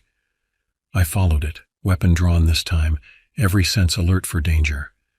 The trail wound deeper into the hollow, into areas I'd never explored, where the trees grew so dense that noon became twilight. It ended at a cave mouth, a dark slash in a limestone cliff face. The entrance was low, requiring me to stoop, but opened into a larger chamber within. The smell hit me first. That same rot I'd encountered before, but stronger now, concentrated. My flashlight beam played across the cave walls, revealing ancient rock formations, stalactites dripping moisture, and on the floor, drag marks. Something had been brought here, something heavy. But the cave was empty. Whatever had been here was gone. I spent hours searching the surrounding area, looking for additional caves, hidden entrances, any sign of where the creature might have gone. I found nothing but wilderness, untouched and unconcerned with human fears. When I returned to town, covered in dirt and scratches, Sheriff Bowman was waiting at my house. "Where have you been, Mike?" he asked, though his expression said he already knew. "Just clearing my head," I lied. "By going back to Pike Hollow, alone, after what happened?" I didn't answer. Bowman sighed, removing his hat. "Look, Mike, I'm concerned about you. We all are. What you went through, it would shake anyone." "I'm fine," I said automatically. "No, you're not, and that's okay. No one expects you to be, not after seeing what you saw. I'm just asking you to take some time, rest, talk to someone if you need to." "Talk to someone?" I repeated. "You mean a shrink?" "I mean someone who can help you process this. It doesn't have to be a professional, though that couldn't hurt." I laughed, a hollow sound that surprised even me. "And what would I tell them? That I saw a monster in the woods? That no one believes me, even though 2 people are dead and a 3rd died in our hospital? That whatever killed them is still out there?" Bowman's face softened. 2 weeks leave, Mike. Paid, doctor's orders.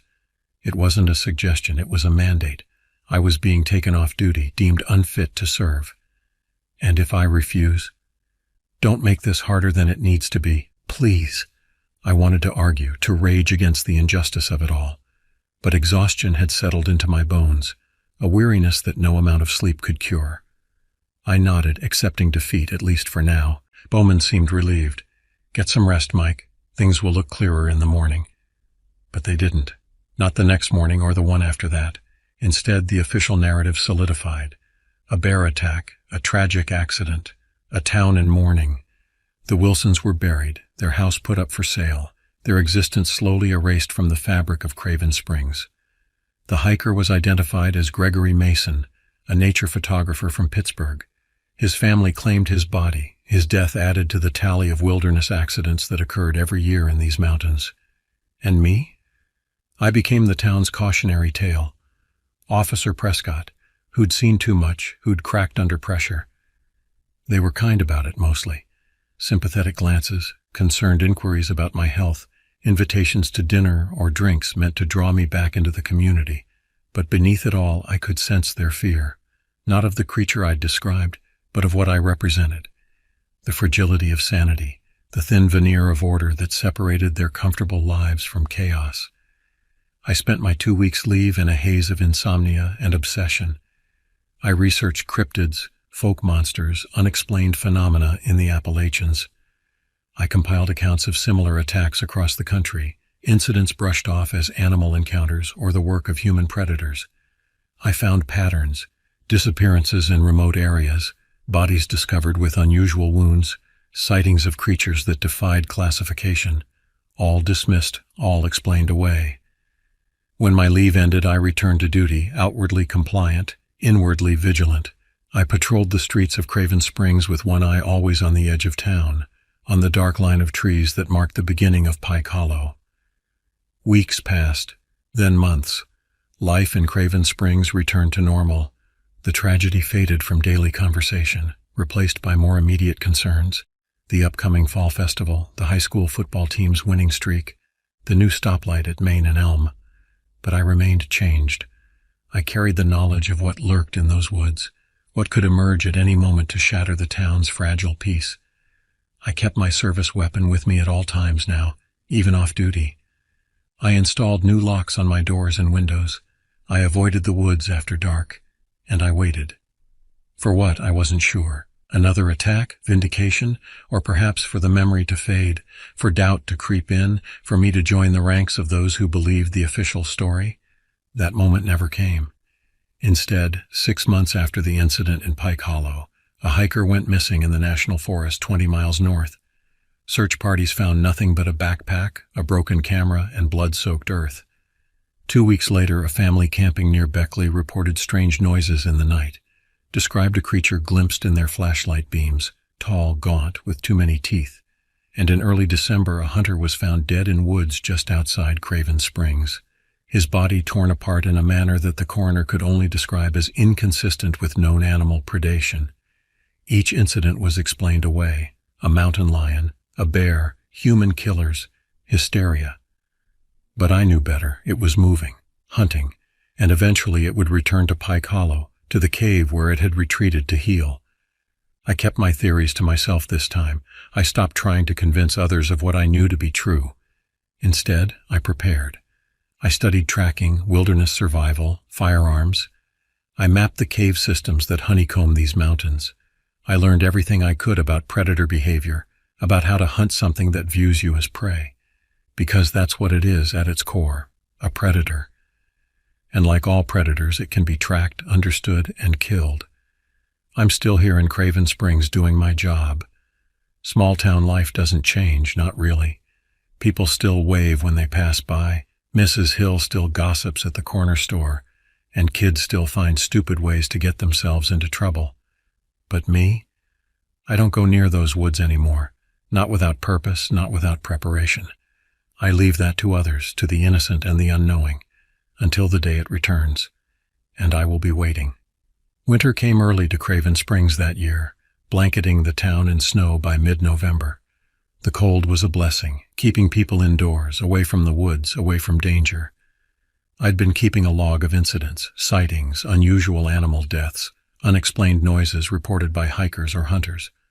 Plotting them on a map revealed a pattern, a slow circular movement away from Pike Hollow, then gradually back toward it, like something returning home. Sheriff Bowman had stopped questioning my off-duty activities. As long as I showed up for my shifts, kept my opinions to myself, and maintained the appearance of recovery, he was content to look the other way. The town had moved on from the tragedy, from my breakdown. Only I remained fixated, vigilant. On a Tuesday in late January, snow fell in thick, silent flakes, accumulating on streets and rooftops, transforming Craven Springs into a postcard image of small-town winter charm.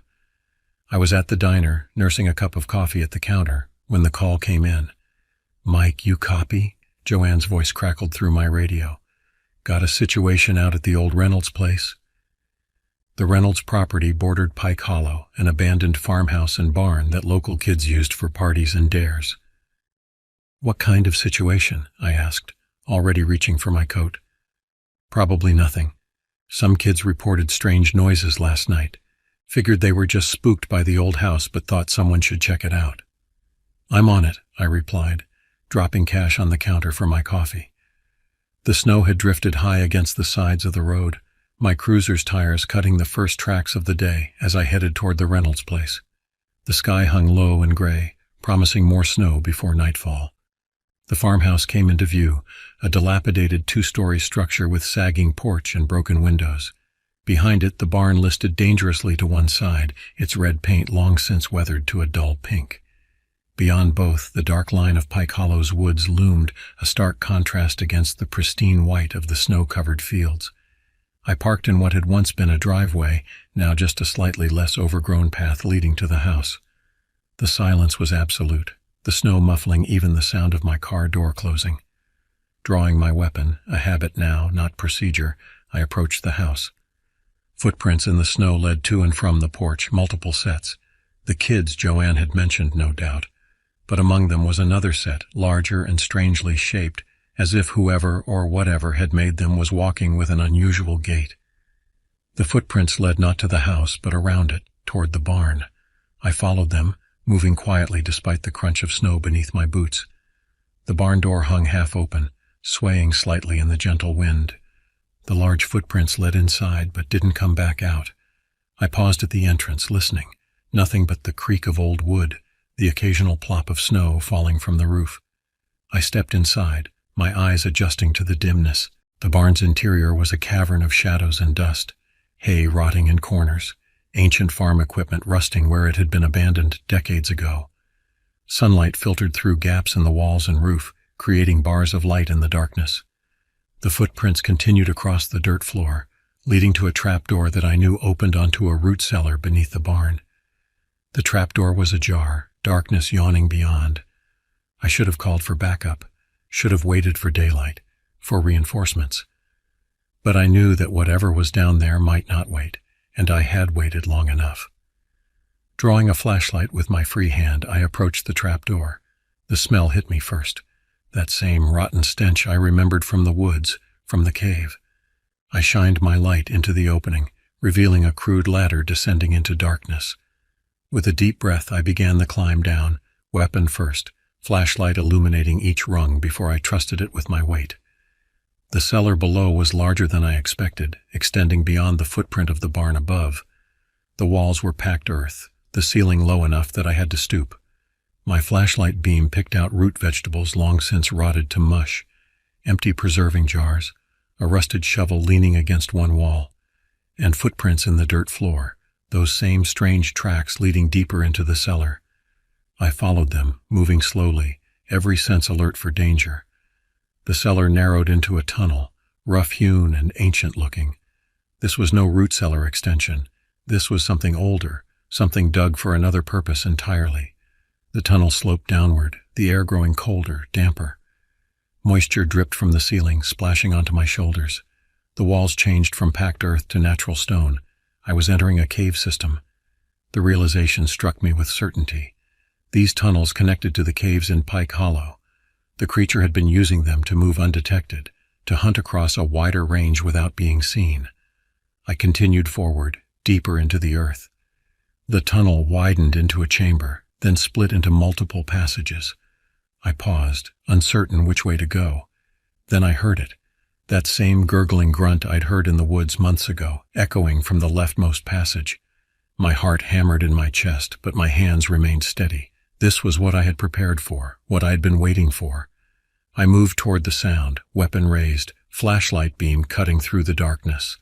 The passage opened into a larger chamber, and the smell intensified. Rot and decay and something else, something chemical and sharp. My flashlight revealed the source. The chamber's floor was littered with bones, animal bones mostly, deer, raccoon, fox, but among them unmistakably human remains. A skull picked clean, a femur snapped in half, ribs scattered like thrown sticks. And in the center of this macabre collection, hunched over a fresh kill, a deer, its entrails steaming in the cold air, was the creature. It looked different in the stark beam of my flashlight, thinner, its skin pulled tighter over its skeletal frame. The wound in its chest had healed, leaving a puckered scar in the grayish membrane. Its head lifted at my approach, that terrible mouth opening in what might have been surprise. For a moment we regarded each other across the chamber, predator and prey, though which was which remained to be seen. "I know what you are," I said, my voice steadier than I felt. "I know you've been hunting in these mountains, killing people, animals. I know you're intelligent enough to hide, to use these tunnels to move around." The creature rose to its full height, bones cracking as it straightened. It tilted its head, regarding me with what seemed like curiosity. "You wounded me," it said. The words hit me like a physical blow, not because it spoke, though that was shocking enough, but because of the voice itself. It wasn't the growl of a monster or the hiss of an animal. It was a human voice, raspy and disused, but recognizable.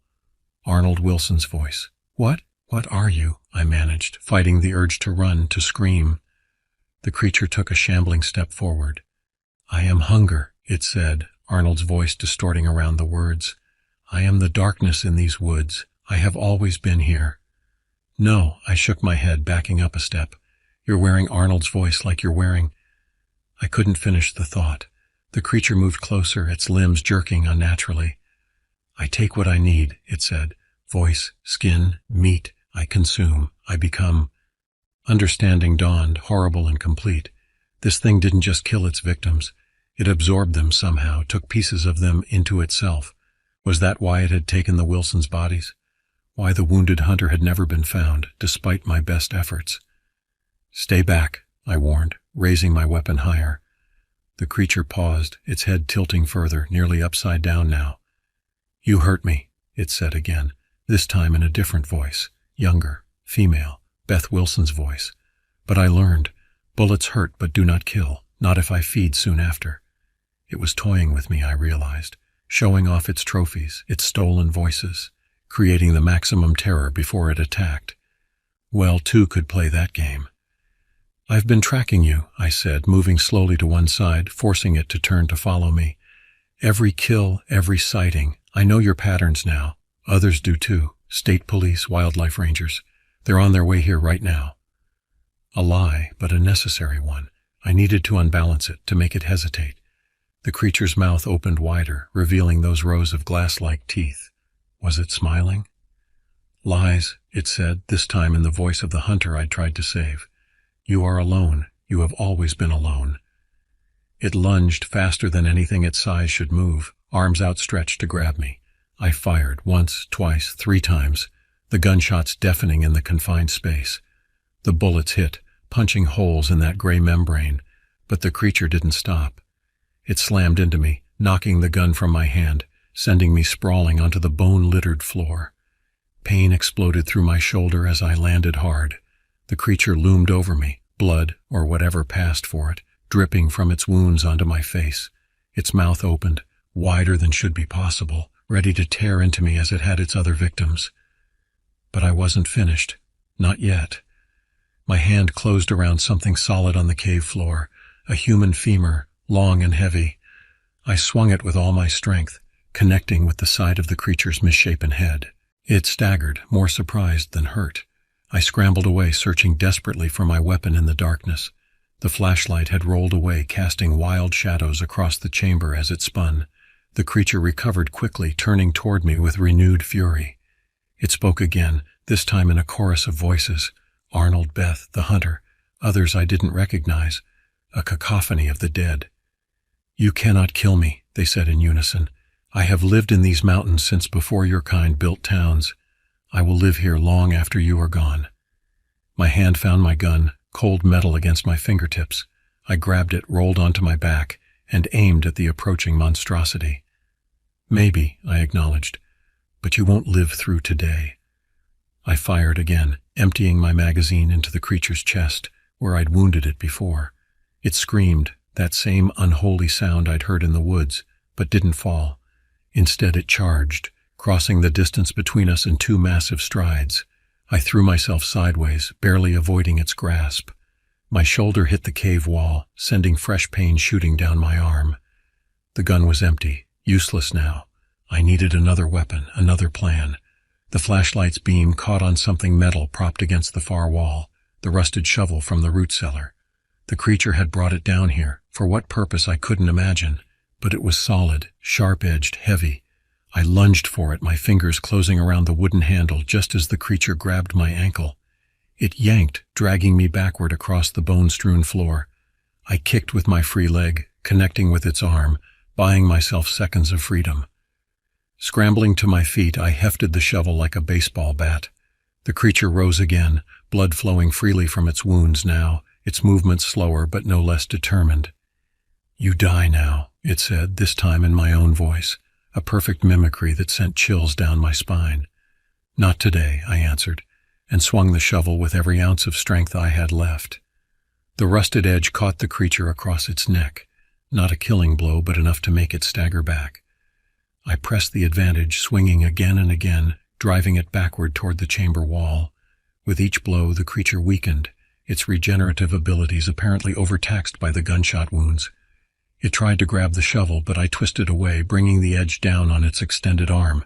The limb broke with a sickening crack, hanging useless at its side. The creature howled, a sound of pure hatred and rage. I didn't let up. I couldn't. This was my one chance to end it, to avenge the Wilsons, the hunter, all the other victims this thing had claimed over who knew how many years. With a final desperate heave, I drove the shovel's edge into the creature's chest, right through the bullet wounds, with enough force that the rusted metal punched through its back, pinning it to the cave wall behind. The creature thrashed, its working arm clawing at the shovel handle, trying to free itself. But the weapon was lodged deep, and with each movement, the wounds in its chest tore wider. I backed away, breath coming in ragged gasps, watching as the thing that had haunted my nightmares for months slowly weakened, its struggles growing feebler, its stolen voices falling silent. Finally it hung motionless, impaled on the shovel, black fluid pooling beneath it. Dead? I wasn't sure, but incapacitated, at least for now. I needed to make sure it stayed that way. The chamber was lined with rotting vegetation and bones, kindling. My cruiser had road flares in the trunk, and I had matches in my pocket. If bullets couldn't kill it, perhaps fire could. It took 3 trips to gather enough combustible material, pile it around the creature's still form, and retrieve the flares from my car. Each time I returned to the chamber, I half expected to find the creature gone, the shovel discarded on the floor. But it remained pinned, motionless but for the occasional twitch. Dead or dormant, I couldn't tell. When all was ready, I struck a match and touched it to the pile. The flame caught quickly, racing through the dry vegetation, creating a pyre that soon engulfed the creature's body. As the fire grew, the chamber filled with thick, acrid smoke.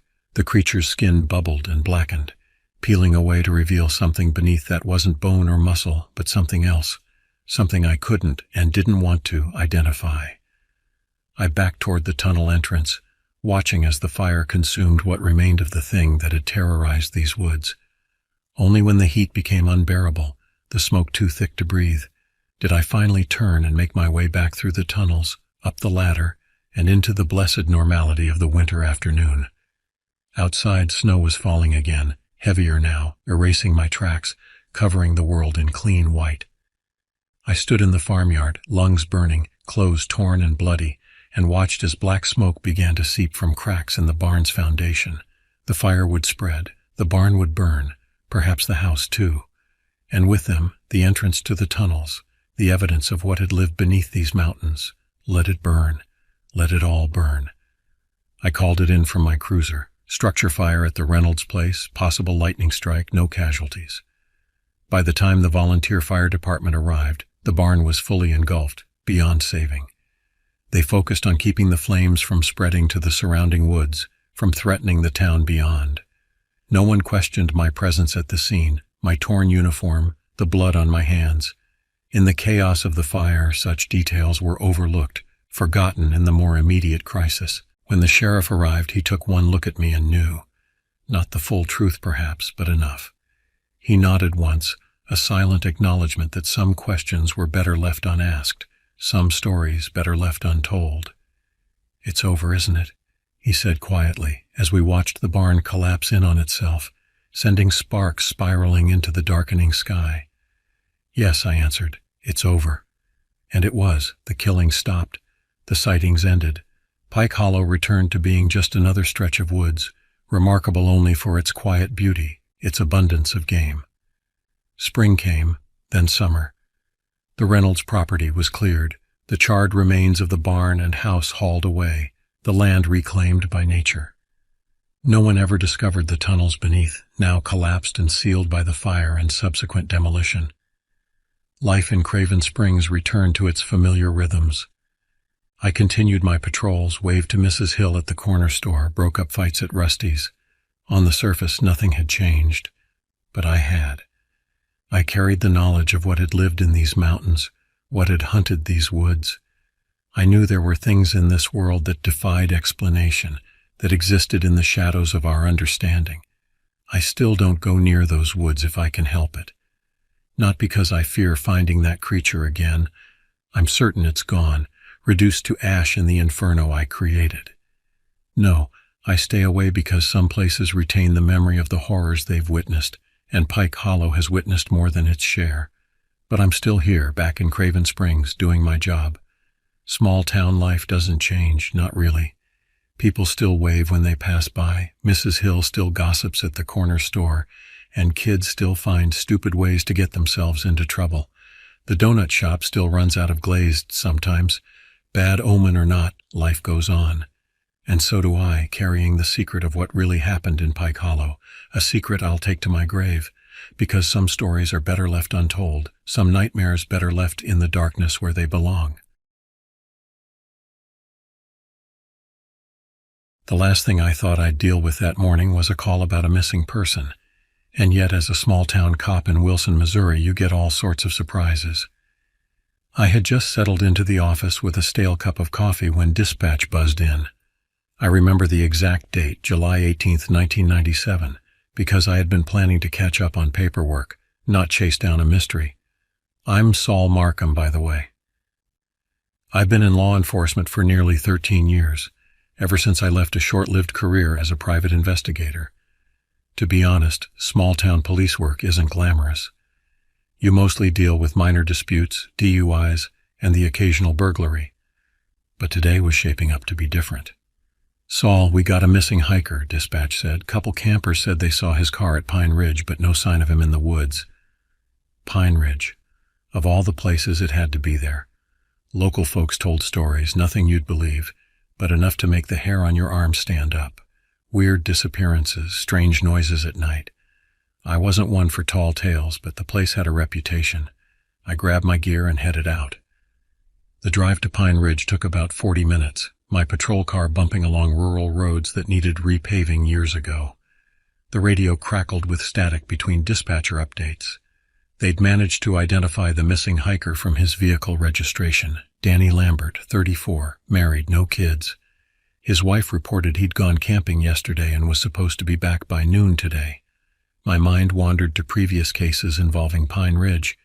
3 years ago, a teenager went missing for 2 days before stumbling out of the woods, dehydrated and raving about shadows that moved wrong. Last year, a hunter claimed something stalked him through the trees for hours. We wrote it off as paranoia or maybe too much bourbon. Now, I wasn't so sure. By the time I reached the trailhead, it was nearly noon. The sun was high, making the heat almost unbearable, and the humidity clung to everything like a wet towel. The parking lot held only 2 vehicles, a beat-up Honda Civic with Missouri plates and a Chevy pickup that belonged to the campers who'd called it in. 2 men in their 20s stood beside the truck, looking anxious.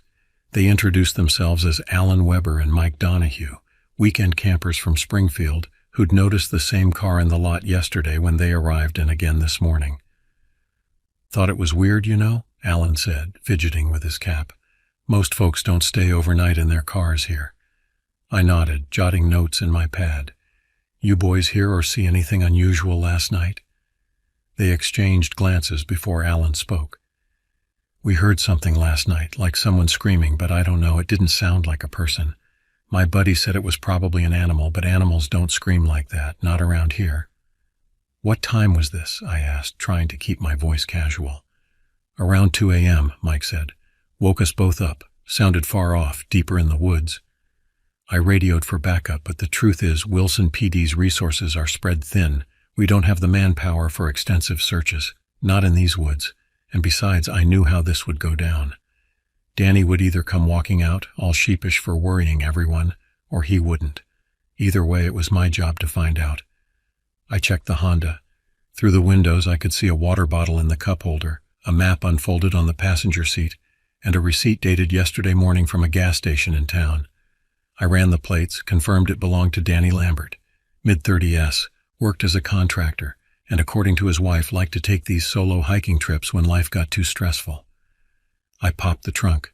Camping gear was missing. No tent, no sleeping bag, no backpack, just some food wrappers and an empty cooler. Danny had taken his supplies, which meant he'd planned to camp overnight. He was still out there somewhere. The trail into Pine Ridge started just beyond the parking lot. A wooden sign warned hikers to stay on marked paths and to pack out what they packed in. Below, someone had scratched the words, "Turn back into the wood." Probably teenagers, I told myself. I shouldered my pack, checked my sidearm, and grabbed my radio. "I'm heading in," I told the campers. "You boys stay here. If I'm not back in 3 hours, call the station." They looked relieved not to be coming along.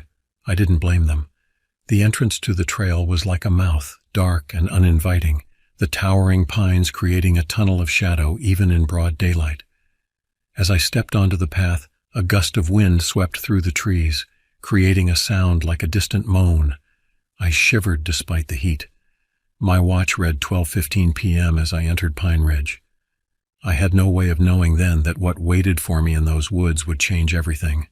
Pine Ridge has a way of swallowing people whole, not just in the physical sense, though that's happened too, but in how it consumes your awareness, your sense of normalcy. I should tell you something about these woods. They're dense.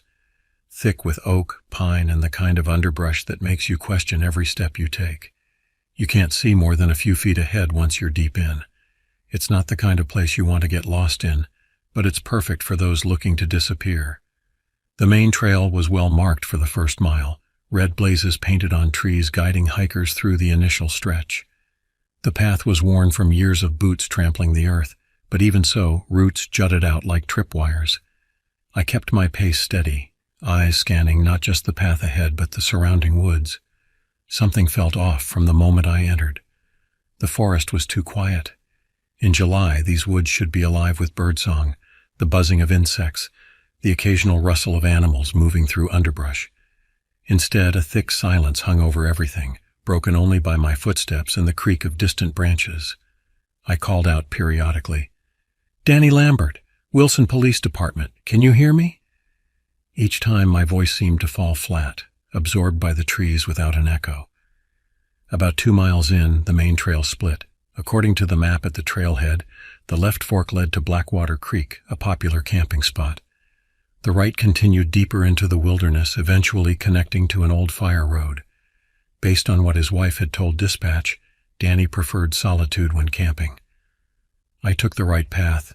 The trail grew narrower, less maintained. Branches reached across like grasping hands, forcing me to duck and weave. The canopy above thickened, casting the forest floor in perpetual twilight. My watch read 1:30 p.m., but it could have been dusk for all the light that reached me. I paused to check my radio. Static. No surprise there. Pine Ridge was notorious for dead zones. I'd have to hike back to higher ground if I needed to call in. I took a swig from my water bottle and pressed on. After another half-mile, I noticed something strange. The trees seemed to grow differently here. Their trunks twisted at unnatural angles, branches interlocking in patterns that felt deliberate, almost like they were forming walls. Patches where the trees grew thicker, almost unnatural in how the branches seemed to weave together, casting strange shadows on the forest floor. The ground beneath my feet changed too, no longer soft with pine needles and leaves, but hard-packed and bare in places, as if something had cleared the forest floor. I crouched down, examining the dirt. Marks, not quite footprints, dragged across the surface. Too large for deer, too distinct for bear. Something moved in my peripheral vision. I spun around, hand instinctively going to my sidearm. Nothing, just trees and shadows. But the feeling of being watched intensified, prickling along my spine. "Danny," I called again, louder this time. "Danny Lambert." Only silence answered, but within it, I thought I heard something. A sound so faint it might have been imagination, a low, rattling breath. I pushed forward, the trail now barely discernible. The forest seemed to close in around me, trees standing sentinel-like on either side. The air grew thick, not just with humidity, but with a heaviness that made each breath an effort. It carried a scent I couldn't place, not the usual forest smells of soil and vegetation, but something musky and wrong. Around 2:30 p.m., I found the first sign of Danny. A single boot, men's size 11, lying on its side just off the trail. No blood, no signs of struggle, just an abandoned boot in the middle of nowhere. I photographed it, marked the location on my map, and continued, now moving with greater caution. 10 minutes later, I found his backpack snagged on a branch. The canvas was torn on one side, contents spilled across the ground, energy bars, a flashlight, a small first aid kit. I collected what I could, searching for his trail map or journal, anything that might indicate where he'd planned to camp. Nothing. The temperature dropped as I continued deeper into the woods, a cold pocket that didn't belong in mid-July. My breath began to fog in front of me. That's when I heard it, distinct this time, a sound like wet meat being torn. I froze, listening. It came again, followed by something that might have been chewing. I drew my gun, moving as quietly as possible toward the sound. The trees opened into a small clearing, and there I saw Danny's tent, or what was left of it. The fabric had been shredded, torn apart by something with a lot more strength than any person. The ground was a mess, tracks, drag marks, blood, and no sign of Danny. I crouched down and examined the scene. Whatever had done this, it wasn't a bear. I've seen bear attacks before. This was different. The gashes in the tent were too precise, too sharp, like they'd been made by claws, but nothing I recognized. The drag marks led away from the clearing, deeper into the woods where the trees grew so dense they formed a wall of shadow. The sun was beginning its westward descent, though little light penetrated here. I had maybe 3 hours of daylight left. Common sense said to turn back, bring a search team at first light. But Danny might still be alive, injured but alive. I couldn't leave without knowing. I radioed again, still nothing but static. The forest seemed to pulse around me as if breathing. The sounds had stopped, replaced by that oppressive silence.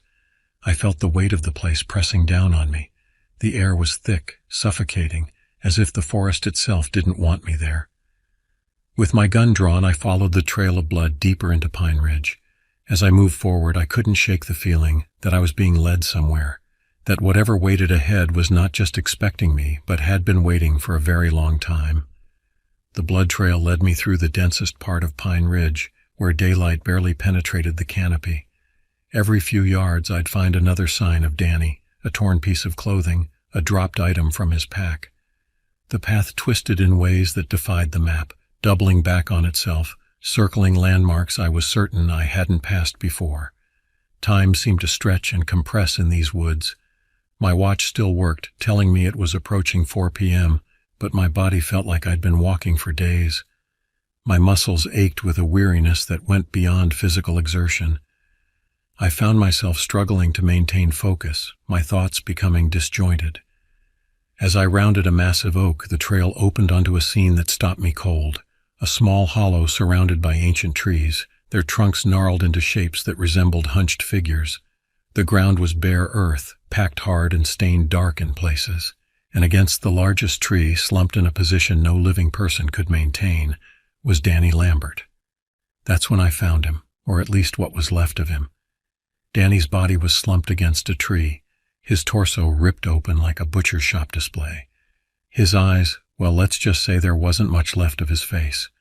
Whatever got to him, it wasn't just trying to kill him, it had eaten parts of him. His arms were stripped of flesh, bones exposed, and his legs, well, they were just gone, torn off entirely. I gagged but held it together.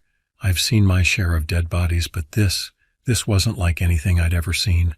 The precision of it was the most disturbing aspect. This wasn't a frenzied animal attack. The way the flesh had been removed, it was almost methodical. I approached cautiously, gun still drawn. The hollow was eerily silent. No insects, no birds, nothing but my own labored breathing. The air felt charged, like the moment before lightning strikes. I crouched beside what remained of Danny, checking for identification, though there was no doubt it was him. His wallet remained in the tattered remnants of his jeans, driver's license still visible with his smiling face looking up at me. I radioed for the coroner, though I doubted they'd want to see this mess. Nothing but static answered me. I was on my own. As I stood there trying to make sense of the scene, I heard something. A low rumbling sound, deep and guttural. It wasn't far off. I turned, hand on my sidearm, scanning the trees, but nothing moved. Nothing except the wind. But I knew better. Something was out there, watching. The sound came again, closer this time. Not an animal growl, nothing I could identify from my years hunting these woods. This was deeper, wetter, like stones grinding together underwater. It seemed to come from everywhere and nowhere at once, as if the forest itself was growling. Then came the smell, a putrid, rotting stench that hit me like a physical force. I covered my mouth and nose with my sleeve, eyes watering. Movement caught my attention at the edge of the hollow. Something large shifted in the shadows between the trees. Not a deer, not a bear. Its shape was all wrong, too tall, too thin in places. I kept my hand on my gun and stepped away from the body, trying to stay calm. If I could just make it back to the trailhead, call in the proper search teams, we could figure this out. There had to be an explanation, an animal, a predator we hadn't accounted for. But then I heard it again. Closer this time, a snap of a branch. The sound of something large moving through the underbrush. I glimpsed it properly for just a second, a dark shape, impossibly tall, moving with a jerking, unnatural gait between the trees. Its limbs seemed too long, joints bending at wrong angles. I didn't wait to see more. I ran. Now, I'm not a sprinter, but adrenaline does wonders. My boots slammed into the ground, my breath coming in ragged gasps as I tore through the woods. Whatever was behind me, it was fast. I could hear it, crashing through the trees, breaking through brush like it didn't care about staying quiet anymore. The forest blurred around me as I ran. I lost the trail almost immediately, weaving between trees, jumping over fallen logs, my only thought to put distance between myself and that thing. The sounds of pursuit grew louder, not just breaking branches now, but that terrible wet growling, closer with each passing second. I don't remember much about the next few minutes except the blind terror, the sheer panic of knowing something was hunting me. I nearly tripped over a fallen log, scrambled up and kept running. My lungs burned, my legs threatened to give out, but fear kept me moving. The thing behind me let out a sound that will haunt my nightmares until the day I die. Not quite a roar, not quite a scream, but something in between, filled with hunger and rage. It was gaining on me. I could feel its presence like a physical weight pressing against my back. I burst through a thicket and found myself facing a steep ravine. No time to go around. I half slid, half fell down the slope, rocks and dirt cascading with me. I hit the bottom hard, pain shooting through my ankle, but I forced myself up. The ravine provided a moment's reprieve, the thing above hesitating at the edge. That's when I noticed a fallen tree forming a crude bridge across the narrow stream at the ravine's bottom. I limped across it, glancing back just in time to see a shape larger than any man beginning its descent down the slope. I couldn't make out details in the fading light, just an impression of something grotesquely wrong, too many limbs or limbs in the wrong places. Desperation gave me a final burst of speed. I scrambled up the opposite side of the ravine, grabbing at roots and rocks, pulling myself upward. At the top, I risked another look back. Nothing visible now, but I could hear it splashing across the stream below. I ran again, no longer caring about direction, just distance. Minutes stretched into what felt like hours. The forest grew lighter ahead. I was approaching its edge. With the last of my strength, I pushed forward. When I burst back onto the trailhead, I was soaked in sweat and my heart was pounding in my throat. I looked back. Nothing.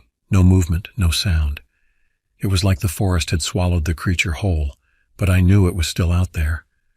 The parking lot was empty except for Danny's Honda and my patrol car. The campers had left, probably spooked by my prolonged absence. I fumbled with my keys, hands shaking so badly I could barely get them into the ignition. As I pulled away, my headlights swept across the tree line. For just a moment, I thought I saw something standing just within the shadows, tall, still, watching. Then it was gone. I drove back to Wilson without stopping. The image of Danny Lambert's mutilated body burned into my mind, along with the half-glimpsed shape of what had done it. Something that shouldn't exist in this world, and yet did. When I got back to the station, I filed the report, brief as it was. Danny Lambert was dead, his body mauled, likely by an unidentified predator. But I didn't write everything down, not the part where I ran, not the part where I knew something was following me, because no one would believe that. No one would understand what I'd seen in those woods. Captain Reeves read my report with a frown. "Mountain lion, you think?" he asked, reaching for an easy explanation. I shook my head. "No signs of cat. The marks were different." "Bear, then," he said with finality. "We'll have Fish and Wildlife check it out." I didn't argue. What could I say? That I'd been chased by something that moved like no animal I'd ever seen? That the woods themselves felt wrong, alive in a way that made no sense? They'd have me seeing the department shrink before morning. Later that night, when the coroner came back with his findings, he looked me dead in the eye and said, "Soul, this wasn't a bear. There's no animal in these woods that could have done that." His report noted the peculiar precision of the wounds, the specific parts missing from the body. He classified it as animal attack, predator unknown. The closest he could come to admitting something wasn't right. I couldn't sleep that night. Every time I closed my eyes, I saw Danny Lambert's mutilated body and felt the presence of whatever had been hunting me through those trees. I kept my service weapon on the nightstand, though what good it would do against that thing, I couldn't say. The next morning dawned gray and drizzling. I drove back out to Pine Ridge with a couple of deputies, this time fully armed. We scoured the area looking for tracks, signs, anything to explain what happened. We found nothing, no animal, no creature, just the remains of Danny Lambert in the thick, suffocating woods. What we did find raised more questions. The drag marks I'd followed had disappeared overnight, as had most of the blood. The ground around Danny's campsite had been disturbed, but not by animal tracks. Instead, there were patterns pressed into the soil, complex swirls and lines that reminded me of crop circles I'd seen in news reports. One of the deputies photographed them before the light rain washed them away. The forest felt different in daylight with other officers around, still oppressive, but no longer actively threatening. Whatever had been there the day before was either gone or hiding. I led them to the ravine where I'd nearly been caught, but there were no unusual tracks, no evidence of my pursuit. We recovered Danny's body around noon. The rain had picked up by then, a steady downpour that soaked us to the skin and washed away any remaining evidence. As we carried the body bag back to the trailhead, I couldn't shake the feeling we were being watched from the trees. The other deputies felt it too. I could tell by how they kept looking over their shoulders, hands never far from their weapons. The official report concluded that Danny Lambert died from an animal attack, predator unknown. His wife accepted this explanation, grief overshadowing any questions about the peculiar circumstances. The case was effectively closed 2 weeks later, filed away among the other unsolved mysteries of Wilson County. But I knew better. I left Pine Ridge that day knowing one thing for sure. Whatever had killed Danny Lambert wasn't done. It was still out there, lurking in those woods, waiting for the next poor soul to wander too far from the trail. As for me, I stopped going into those woods alone. Hell, I stopped going into them at all. In the months that followed, I researched similar cases across the country. Unexplained disappearances, unusual animal attacks, bodies found with precise surgical-like wounds. There weren't many, but they existed, scattered incidents spanning decades, most written off as animal attacks or exposure. A pattern emerged: remote wooded areas, solitary victims, bodies found in unusual states of dismemberment. I keep a map now, with pins marking each incident. Too few to be noticeable to someone not looking, but too many to be coincidence. Something is out there in our forests, something that hunts us, not for territory or food alone, but with purpose. Intelligence. 3 months after Danny Lambert died, a hiker went missing in the Ozarks, 2 counties over. The body was found a week later, displayed in a manner identical to Danny's. I drove out to the scene but was turned away by local authorities. They didn't want an out-of-jurisdiction cop poking around their investigation. I still have nightmares. In them, I'm back in Pine Ridge, running through endless trees that all look the same. Behind me, always just out of sight, is that thing. Patient, relentless, knowing I'll tire eventually. Sometimes I wake up just as it catches me. Other times I'm forced to see its face. A face that shouldn't exist, couldn't exist except in the darkest corners of nature. Wilson has changed since then. People avoid Pine Ridge, though few could tell you exactly why. The trail has officially been closed due to environmental concerns, but locals know better. They've always known better. The stories they told weren't just tall tales after all. I've thought about leaving, finding work in some city where the forests are tamed and contained in parks. But I stay because someone needs to remember what happened to Danny Lambert. Someone needs to recognize the signs if it happens again. Last week I received an anonymous envelope in the mail. Inside was a single photograph, blurry, taken at night, of something standing at the edge of Pine Ridge. Tall, thin, with limbs that bent at impossible angles. On the back, written in shaky handwriting, "It's getting bolder." I burned the photograph but can't erase it from my mind. The image confirmed what I already knew. Whatever killed Danny Lambert is still there, still hunting. And I'm left with the knowledge that there are things in this world we don't understand, things we aren't meant to understand. The body of Danny Lambert was retrieved, examined, and the report filed. There were no more questions after that, at least none asked aloud. But in the quiet moments when the wind blows through the trees just right, I remember the sound of something moving through the underbrush behind me, and I wonder when it will emerge from the woods and into our world. Because deep down, I know the truth. Pine Ridge was never our territory to begin with. We're just visitors here, and something older, something patient, is reclaiming what was always its own.